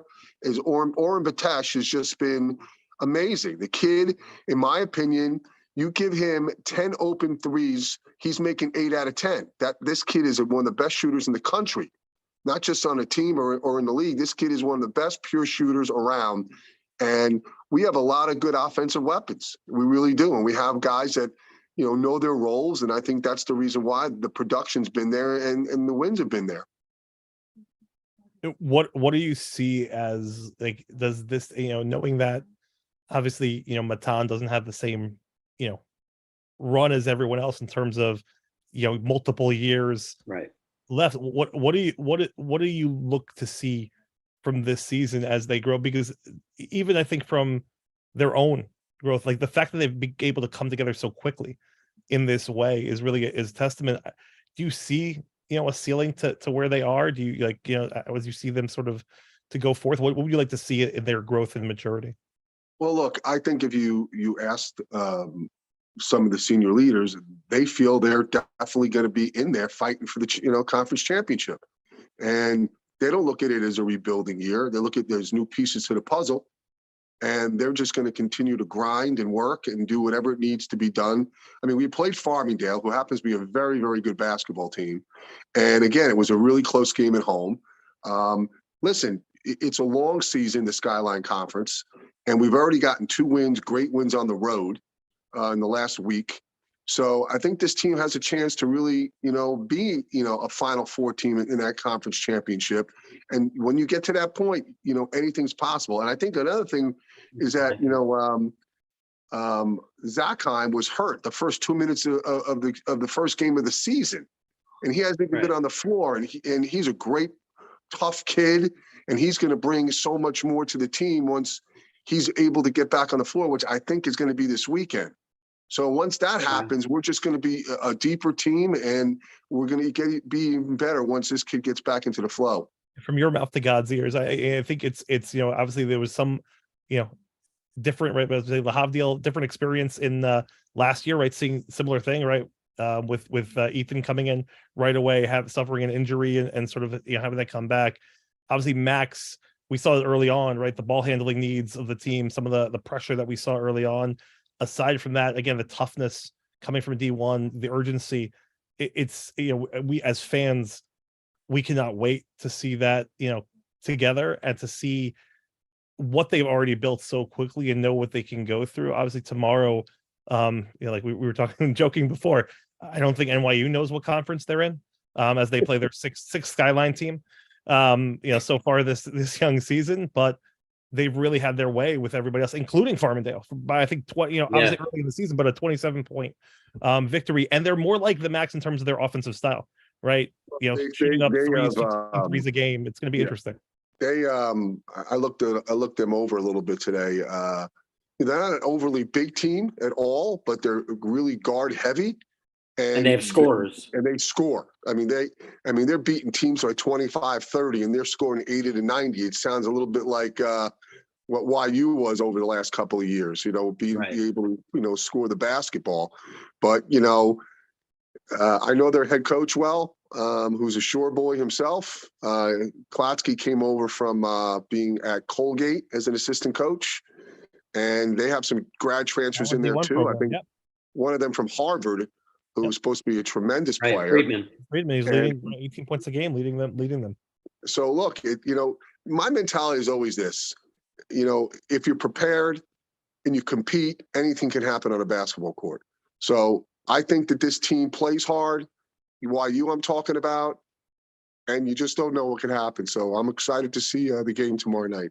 They're setting up for one of the best weeks that could be, honestly, in Max history, with the Amherst win to start the week, and again playing a Manhattanville team that I really do think is going to finish in the top three in the Skyline. That is a very strong senior-led team with really good guard play and some really good big. Jackson Leach was incredible last night, and this team at NYU. That was a very quick team. They really hurt us in transition. But Tito's one of the best break you down ball handlers that you're going to see, and that he wants to get to the cup every time. Listen, basketball is a game of spurts, and you just have to hope that your spurt hurts the other team more than it hurts you. And again, we just hit some big time shots, late in the game, and they kept on competing. And again, if you play hard, only good things happen. And I think that's really what defines this team right now is their effort. And if you play hard and your effort's there, good things are going to happen. Well, listen, nobody exemplifies, I think, that effort more than Matan. It's been a tremendous, I think, honor for us as fans, and even just as people, to be able to see that growth, but to be able to experience that leadership, that play. I think that's why, again, I can't move anymore, and even back then I couldn't move so well. But I like that I wish I could play that kind of game. That was what we tried to be, right? Be there for your team, do all the intangibles, do all the things, and then find every inch you get, right? Use that to your best, right? Use that leverage. I think it's tremendous. And if you watch it, I mean, look, he's a 6'4". He's playing the center position for them. And he's given up 5, 6, 7, 8 inches to guys, and he defends them unbelievably. I played collegiately, and Matan is just a great interior defender, and his toughness, and believe me, at the end of the game, he's tired. He's tired because he works so hard on what he does defensively, and I think you see it, and like you said earlier, when he just pulls his team together. And, he's like the glue guy. Love it. We absolutely love it. We have Zevi joining us. Zevi, thank you so much for taking the time out to join us. We're here talking with Matan's father, who you know well, obviously from the games, but just a tremendous also coach and source of knowledge. And we just appreciate the time so much. Welcome, obviously, like everyone who joins, welcome to stay on and hit. And we're going to get some of the player perspective a little bit. We're also going to hear about, I think, I love the shirts yesterday, the fill-in project, and definitely want to hear more about that and more about what's going on in YU basketball as you guys prep for another fun game tomorrow against a team more your speed. But Coach Zucker, we can't and just tremendous. Can't thank you enough. Can't thank your family enough for what you guys. Again, that's the family part is my favorite part of this whole thing is coming to the games and seeing the family rooting for their kids. It really brings you back, right? That's the same as you said since day one of basketball. I'll leave you on this note that when you're 17, 18, 19, 20, 21, 22, and you're in college and your parents come to watch you play. For me, I really didn't appreciate it until I had the same opportunity that my father and mother had to watch me play, that I get the chance to watch my own son play. And I know my dad, who let him rest in peace, and my mother, let her rest in peace, they're looking down, so proud of their grandson, so proud of all the great things that he's doing and that his siblings are doing. And I'm just not only proud of my son, but I'm proud to be a YU parent and to be supportive of the program. And I look forward to continued success this year. And again, as long as that work ethic continues, this team has a big time ceiling. And I think that we're all going to watch the journey and have smiles on our faces. Amen. It's going to be awesome. I can't I'm already envisioning the Misha Nicholas Adar chance, even though, we got to get through Hanukkah first. But hey, tell my man Oren, I'll see him at the Hillel, baby. Yeah. Go Heat. I'm a Hillel graduate too, just Hillel Miami, just a little further away, but a different Hillel. By the way, I'm coaching 7th and 8th grade boys. That's what I'm doing right now. Best age in the world. They still listen to you, and they will still learn some fundamentals. I went from coaching the boys varsity team at Hillel in 2000. I was the head varsity coach, and it was the last year that Hillel won a Yeshiva League championship at the Meadowlands. So talk about the circle of life. Quick. Elliot Braha is looking to break that curse, Coach. Well, I hope so, but I'll leave you on this note. I always say this proudly, that my youngest child, my daughter Talia, walked out of 3rd grade, tried a yeshiva, never looked back, decided that she wanted to go to Hillel, and I still had some connections there. And I was already retired from coaching. And when my daughter got accepted there, I went back to coaching basketball and to use my salary to offset the cost so my daughter can get that yeshiva education. And she has thrived in the yeshiva education. And I'm glad she decided to do that, because I love working with kids and I love coaching Jewish boys. That's amazing. Thank you, Coach. We really appreciate the time, and we know it won't be the last, and we're excited to keep seeing you at the games. Hopefully I will see you and the family tomorrow night. Continue to feel better. Thank you, sir. Things will go well. Have a wonderful, if we don't see you guys tomorrow. Zebby, get some sleep. Tell Zebby he's got to get some sleep. All right. He doesn't know how to sleep. Love that kid. I love that kid. I'll see you guys later. See you, Zebby. Right. Thanks, Coach. All right, buddy. Bye-bye. Zebby, welcome to the Bal Habat, and thank you so much. Thank you so much for the patience and the time, and Nathan here, former Mac, a long time ago. I played with your current coach. We were on the team, the YU team together way back when, back before the before cell phones and before all these things that people had, distractions. All we did was practice every night, 7:30 to 10. I don't know what this morning practice thing is, but you get used to it. And Oren here, who veteran announcer for the Max, but we like to get together. I was Nathan, full disclosure, I was Zevi's teacher in a sense. Ooh, I want to hear about this. No, not really. When Zevi was an all-star at TABC, I worked in the main office. True. Very cool. I'm out here in Teaneck, New Jersey. Was that I think was Rabbi Adler still very active back then, or in at TABC, or was it more towards the sort of the I'm not sure what his role there now, but he was our Masada Kedushin. We're big Rabbi Adler fans. Oh, is that question directed towards me? I don't know. I have no idea what was going on back then. TABC is like, this New Jersey school thing is all a mystery to me. No, Rabbi Adler was there. There weren't many choices. We just went to whatever day school, Jewish day school would let us in. Yeah, it was a growing pains time when Zevi was there. Rabbi Adler, Rabbi Adlock, Rabbi Edelman, a lot of movement. So Zevi got the best of all worlds. So awesome. So Zevi, tell us a little bit, just like, again, I'm sure we'll talk plenty during the season, and want to appreciate your time, be respectful of the time. There's so many questions that are pouring in from every level of this, but I think the first thing we got to start out with is, like, is this how you expected everything to go? Saying the season so far? Like this season, the team, guys, like when you started the season, there were only 4 guys who had played minutes for the Max, before the season. And even some of those minutes weren't so extensive. And you guys seem like you've been playing together for months, years, if not. like the way you guys have coming together so quickly? Yeah, I mean, coming in, we all looked at each other and we're like, this is a new team. We're all coming, some guys out of high school, some guys were older, some guys were younger, some went, I went to Israel, some guys are coming from Israel, like they lived in Israel, some kids are coming from high school all over. And, it's really just, that's like a big thing of that, like I like about a Jewish school, a Jewish environment, is that when it comes to the Jewish people, we're very into like, coming together and working things out and being together as one. So like on the team, on the court, off the court, it's like everybody's together and like we just found the chemistry on and off the court. And then we just started playing and we've been playing pretty well. Yeah, I would say so. I mean, I got the pleasure of being there last night. And there've been plenty of games, right, where it seems like you guys are up against it, and could easily, mentally throw in the towel, but that's not the mentality of this team at all. And just finding a way and a will to sort of move through some interesting shots and some again, just incredible shots in the making.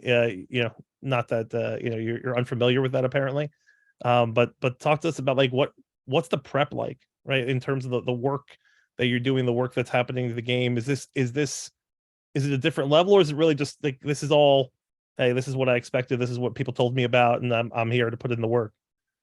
Yeah, I mean, I guess, people say, you earn your spots, you have to work hard for everything, you have to work hard to win games. And it's really just like, I guess I didn't think, I guess I came in and I really didn't know what to expect. And then, it's really just adjusting. And then the more you play, the more, you develop more and the more you learn. I feel like that's with anybody in any job someone goes into, the more you go, the more you learn about it. So it was like, I came in, people told me, you just have to work hard. And then that's what I did. And, that's what and the team did that together. It's really just coming in and working hard. There's not really so much like, oh, you have to be this good or you have to be that bad. It's not like that. It's really just come put the work in and you perform. Yeah, absolutely. Zevi, I've obviously seen your evolution as a player since freshman year out of high school. I still rewind back to that day. It was right before the COVID lockdown. You hit like 4 consecutive threes against DRS, and that iced the game. And then COVID broke out, so there was no Yeshiva League championship game. Still remember your dad was working so hard to make that game happen. An unexpected fan who's been at some of these games in the MSAC has been your uncle, Rav Sobolovsky, and I've seen him invested. He seems like he's really into it. How's it been having him in the crowd watching you play? It's fun. It's good. He sees, I sit next to him in the base every day. We're like a few tables away in the morning. So, he sees that I'm committed to both. And, he's my uncle, so family also, but I feel like he looks at it and says, you know what, if a guy can be able to learn and use this basketball as a healthy outlet and uses the basketball as something to, I guess, make Kiddush Hashem and just to overall enhance my own Yiddishkeit, like, he came and support, he came and watched, family. Talk us about the Tefillin project, because that, like, seeing first of all, the shirts are fantastic, but like, what is that like? And sort of asked someone yesterday, and they're like, hey, Zevi got us these shirts, like, what's going on with this, and how can we help spread the word? All right, so it's a good question. Really what happened was, I've been learning with Roy over the past few months as we started YU, as we were starting basketball, and we've been learning. And I guess he came up to me one day and said, like, what about tefillin? Maybe I asked him, I don't remember exactly. I said maybe as a joke, like, yo, let me get you a pair of tefillin. And I don't remember exactly what he said. I think he said he was interested. Wow. So I'm like, I'm gonna make this happen. I had an extra pair at home and I brought it to YU and I was ready to give it to him. And then my aunt, Rebbetzin Sobolovsky, said to me, she said, Zevi, I have these people that have, they raise money and they have donors that have pairs of tefillin, and they're willing to give it to somebody that wants it, is committed to putting it on as much as he can, and they'll do it for free. So what I did was I reached out to them and they were like, maybe let's do it in a little bit. And I'm like, no, this guy wants it now. We got to make it happen. And, they came, they brought the tefillin, and I surprised Roy. We made a whole thing, like he knew like I was gonna give him a pair of tefillin. He wasn't sure what was gonna happen. He wasn't sure. He thought I bought it myself. He didn't know anything was happening, and I came and surprised him. And now he's been putting on tefillin every single day. So it's really, give much, I guess, thanks to the Tefillin Project that helped arrange this and give away a free pair of tefillin to somebody that needed it, and it's awesome. Yeah, I mean, that's tremendous. I think it's obviously no small commitment from Roy's standpoint, right? To be able to make that step. And we were just talking about that with Matan's father, right? About Matan's own journey, sort of Jewish journey. And I think just like that's always been YU basketball, where you have so many different people from different backgrounds, right? On their religious and their Yiddishkeit and different spectrums and their experiences and the experience of the parents and where they come from, and just to be able to, see people make connections and be able to have those connections affect, positive actions, right? Whether it be mitzvot specifically like this, or just right, like a better way to understand, a better way to talk and experience something you may not have experienced. It was tremendous. We saw the video, I think of Daniel, right? And sort of his bar mitzvah and sort of putting tefillin on and that experience too. And again, it's just it brings like it just hits you right in the feels, but it's like what we're about, right? Like that's right. People often say like, YU's not about Kiruv, right? People who go to YU don't care about Kiruv at the end of the day, right? It's just about the community, but like it's happening in front of our eyes. And it's tremendous, and we're all responsible to be Makarov in whatever way we can. And we appreciate what you're doing on the basketball aspect, like balancing that. Like, how do you think about, like you talk about, right? Like it's basketball, and then I go out and do my thing. Last year you were in Israel, right? And I believe that was Shana Bet, right? Shana Bet at Shana Aleph last year was Shana Aleph, and you were Rashid. Yeah. So what, like, how do you, like, you just played ball, like you play ball every year? Did you know what was coming in? Did it matter? Like, how did you balance yourself? Were you prepping for this, or was just like, listen, I'm just going to go and do what I think is the right thing to do? All right. So I try to look at it as beyond, the prepping for basketball, but more about why I play basketball. And I felt strongly that, I said this on interview after one of the games, that it's a big thing for me is everybody needs a downtime. No one can learn 24 hours straight. People need sleep. So besides sleep, what is there? Imagine a guy gets 8 hours. What is there? 16 hours left or whatever. The guy can't learn, all day. So I look at it and I say, you know what? I need a downtime. What would be a healthy outlet? What would be something healthy, productive that I could do during that time? And, as a young age, as the years were going on, I'm like, you know what? I love basketball. I feel like it can help me in my Yiddishkeit. It can help me at my downtime. It can help me feel good about myself. I'm exercising, you're training, and you're getting better at something. So I more saw it as like, you know what? I'm going to wake up early every single morning. I'm going to go daven. I think I davened early in Raisha. There was a mini nearby.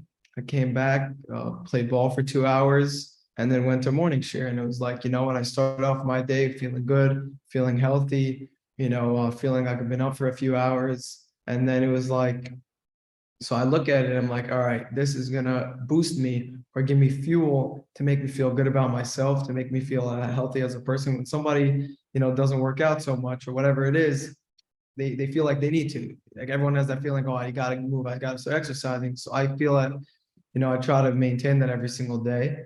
And then, I feel like it helps my learning. Obviously, if I don't play basketball one day, it doesn't mean I'm not going to learn. But I feel like it helps me. It helps me go and use the same mentality for basketball into the learning. For example, 5 minutes before a game, you're not walking onto the gym. 5 minutes before davening, why are we taking our time getting stuff ready and then try to get to minyan exactly on time for minyan? So I really try to take the basketball mentality and now put it into the Yiddishkeit mentality and saying like, you know what? During a game, are you checking your phone? Are you during a meeting? If you have a meeting with somebody, right? Imagine you're in a meeting you're applying for a job and you see, and there's clear windows outside and you see your friend walking by, you're going to stop and wave to him? Of course not. So in the middle of davening, when someone's in the middle of Shmones or in the middle of Shema, his friend walks by. Now you can start talking to him with your tefillin on.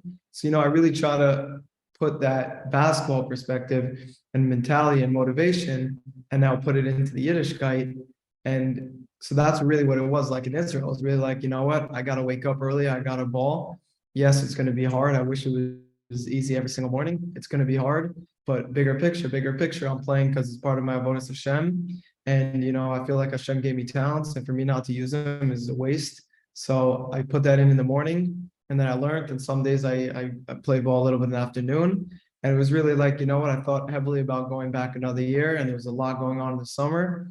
And I felt like coming to YU was the best. And I came to YU, and then I just continued. It wasn't really like, oh, now I really have to start playing basketball again. But it was really because every single day I woke up with the same mentality as, what I want to grow in my avodas Hashem. Every single day I got to get 1% better in growing towards Hashem. How can I do that the best? And I felt that putting basketball into my daily life, into my daily learning was going to really help me. That's amazing. And I think that, I think one thing, again, as YU graduates, is that, there's so much there, especially within the, learning in the Talmud Torah, and just Gedolim that are sitting around the basement, like just incredible incredible that if you want to put it in, you will absolutely be able to just like reach tremendous heights. I think it's really an incredible thing. Is any of this transition, right? Like, is that the mentality speaks to me as like, listen, you have a very clear path and a picture of sort of what is feeding into that, right? And what may be starting to detract from it. This season for us at least is a lot different because the noise is different, right? And I'm sure for the players is different. There was scouts and articles and people following around the team last year. This year the expectations were much different coming in. What's sort of the mood been like in practice leading up to this season? What are those expectations? How does coach sort of talk through and sort of manage your intent for being there, and other people, like everyone's not in the same place? Like how is that being, how do you see that coming together? We're all new, so it's more like, we're learning. It's very hard to just go from playing high school ball to now coming into college, playing against better players, taller players, more athletic players, faster speed of the game, in a different, like, I guess a different style of play. So, you come into college and it's really like, every practice we're like, okay, you know what? They did great things last year, but right now it's not last year. So we could focus about all we want is, okay, this was how good they were last year. If we're not exactly like that, then something's wrong with us. No, we didn't go in like that. We went in saying like, you know what, we're a fresh, brand new team. We're excited to be there. We're excited to get better. We might have some ups and downs, but we know we're there to learn and to get better every single day. So it's realized we have to come in every single practice being like, you know what, we have to work for everything. Because if we come in as the expectation is they were very good last year, and now we're like, all right, yeah, we don't have to work hard because it's just going to continue. Well, it's not going to happen. We really had to every single day go into practice and be like, every single day, give it our all, every single day, be prepared for the next game. And we have to just think that we're there to learn, we're there to get better. And if there's a day in practice that we don't try hard or we don't work as hard, then that's what's going to happen in the games. So we try every single day to give it a maximum effort so that the games come and then we're ready to play. And has the motion, to get a little technical, has the motion been hard to learn? Again, you talk about being new.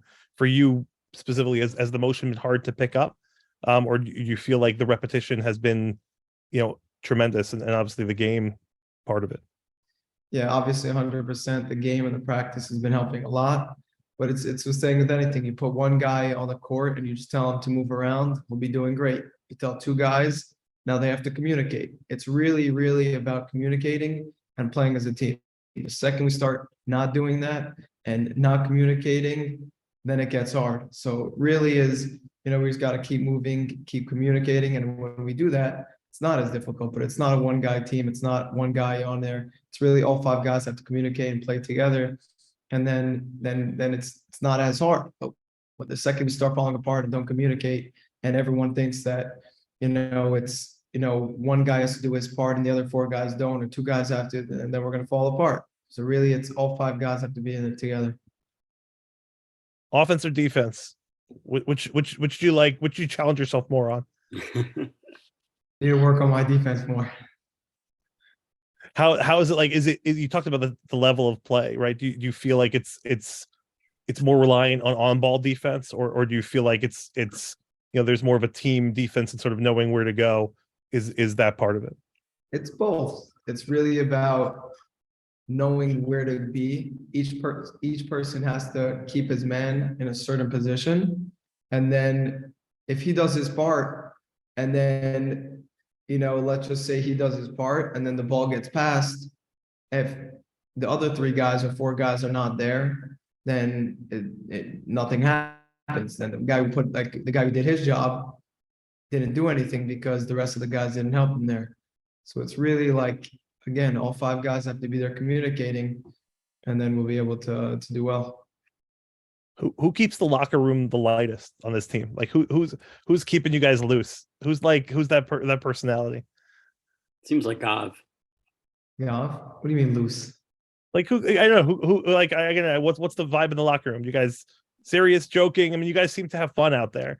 Like who's is there like, do guys have roles in terms of the off the court stuff? Like, are there some clowns? I know we heard Matan's doing a heck of a job on the Dvar Torah, the pregame Dvar Torah, which is tremendous. Obviously, big footsteps to big shoes to fill in for Max Leibowitz. What are some of the other roles that sort of pop up on the team? It's not really like that. We're just there together. It's together. I love it. Dotan's very, very funny. Very funny guy. How many languages? I don't even know, but he's the guy that makes us laugh, Mr. Dotan. I met his parents last night, who are wonderful people, but I never would have guessed that part. Although that's tremendous. That's funny guy. Good guy, very good guy, very, very funny. Is there any Hebrew out there on the court? You guys like talk to each other? Like sometimes, like it's less hiding from the other team. Like in football, sometimes you try to do a different language, but does it show up every once in a while? I mean, if Dotan, Adi, and Roy decide to talk to each other, it's probably going to be in Hebrew. But I don't know. I don't know. That's fantastic. What are something you want like to see, like as you think about sort of the season progressing? Like, what are you looking forward to, sort of with the team and with sort of the next steps going on? Really just fixing up on the errors, but that's really going to come with every day, every game, learning more and more. But really just every game, walk out of that game, be like, all right, what did we do wrong? And how do we prevent that for the next game? And just minimize our mistakes every single game. And then, the offense side, it's just playing together, trusting each other. And, the just overall being there together. If one guy gets mad at somebody else or yells at someone else, it's not going to work. It's really just every single game, just going in and just trying to fix up the mistakes that we had the last game. And that way we'll be great. And you and Max went right toe. It's like, what are we expecting? What should fans expect when Max gets back on the court? Right, you guys know each other pretty well, right? From your days, Rich TABC days. Exactly. What should the fans expect when Max gets back healthy? Very good player. He could shoot. He could finish. He could drive. Very good at getting to the rim. He'll probably create for a lot of us, even create for himself. He'll be a guy that will catch the ball at the wing, make a play, and either kick it out or finish himself.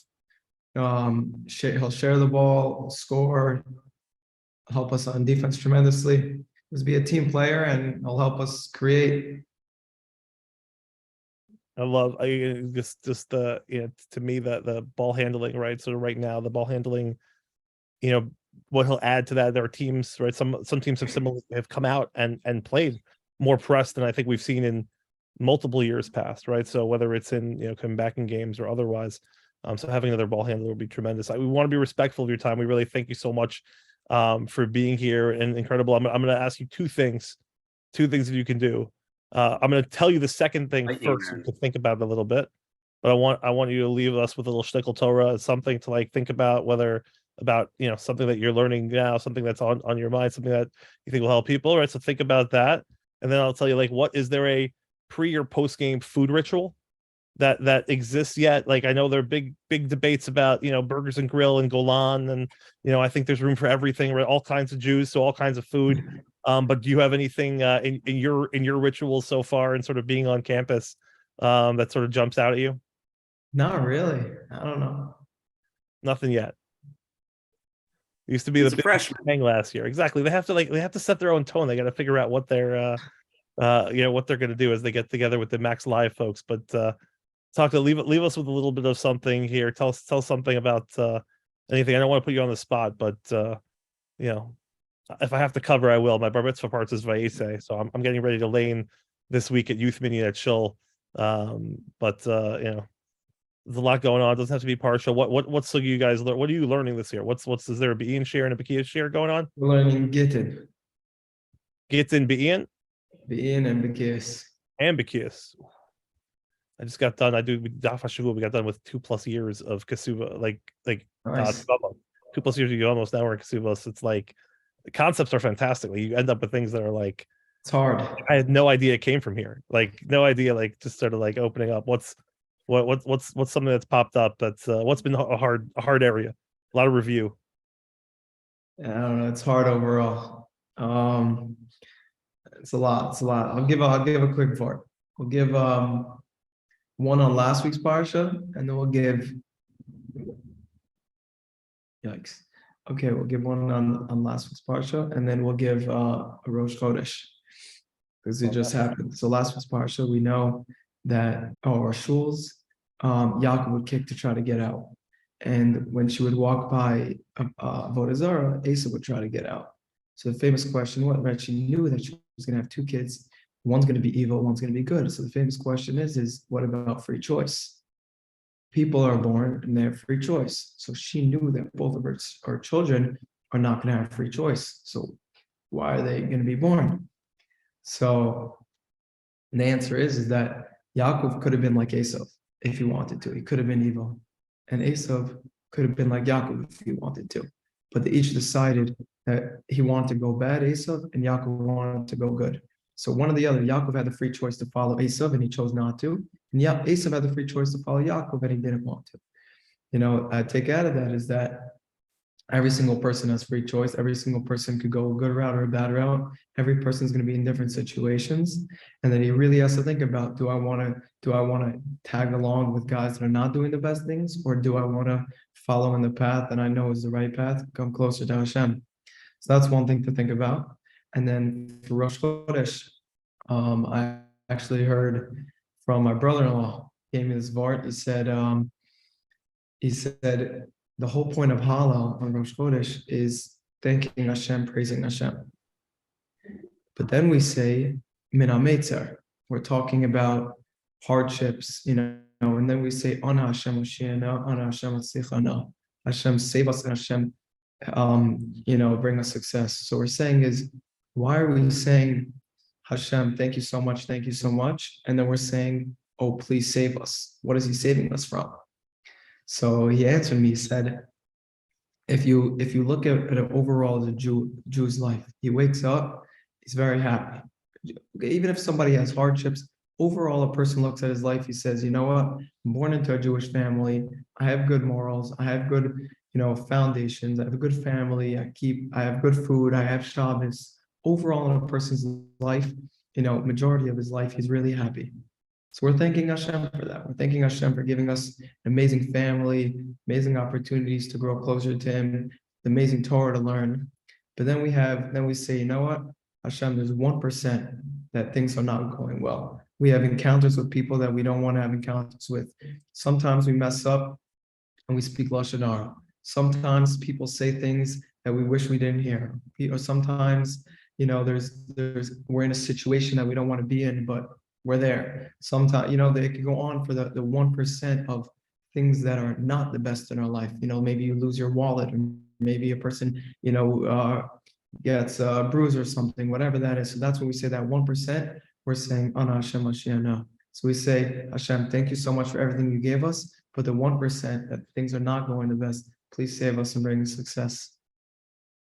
I'll try to connect the two for you, because I think, you know, you may have heard this concept before, but if you think about Rosh Chodesh, because I think that's a beautiful thing, especially the Hallel piece, because that's true, right? Every time we see Hallel, right? Even when we're celebrating great events and the holidays where we're saying full Hallel or full thank you, but to connect the dots a little bit, because I think it triggered something in me. But Rosh Chodesh, right, is when do we get the mitzvah of Rosh Chodesh, right? We get the mitzvah of Rosh Chodesh right after, right before actually we leave Egypt, right? When sort of we take that break and we get, and the question is, why is Rosh Chodesh the first mitzvah? And I think it's, you know, exemplary of sort of what you've talked about here in terms of how you use your time, right? Because we were slaves, we didn't control our time, right? So what Hashem was giving us right away is the most important gift, was the gift of time.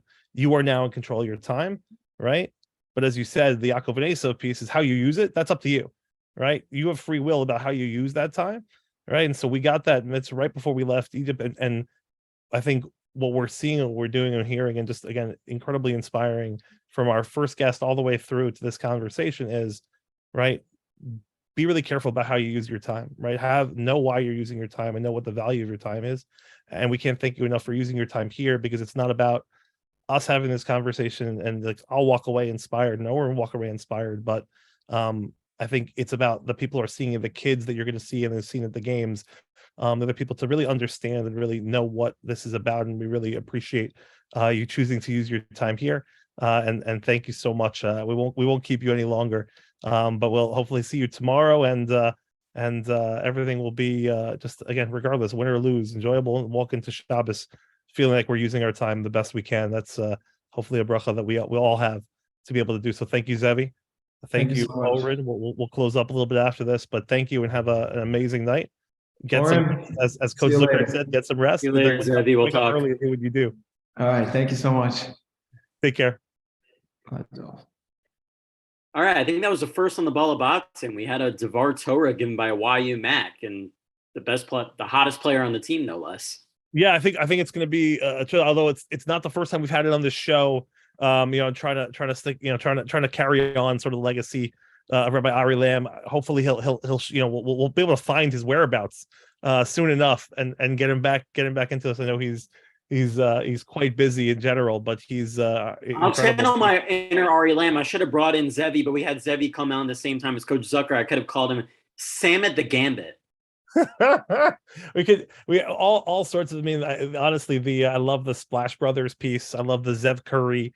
You know, we you know, the reference today, I know we were talking about, you know, Oren Batesh as you know, he's the Clay HaKodesh. You know, he's you got the Splash Brothers working together. So the nicknames are like the best part of this. No one does it justice like Ari, but Oren, like I said, you're prolific.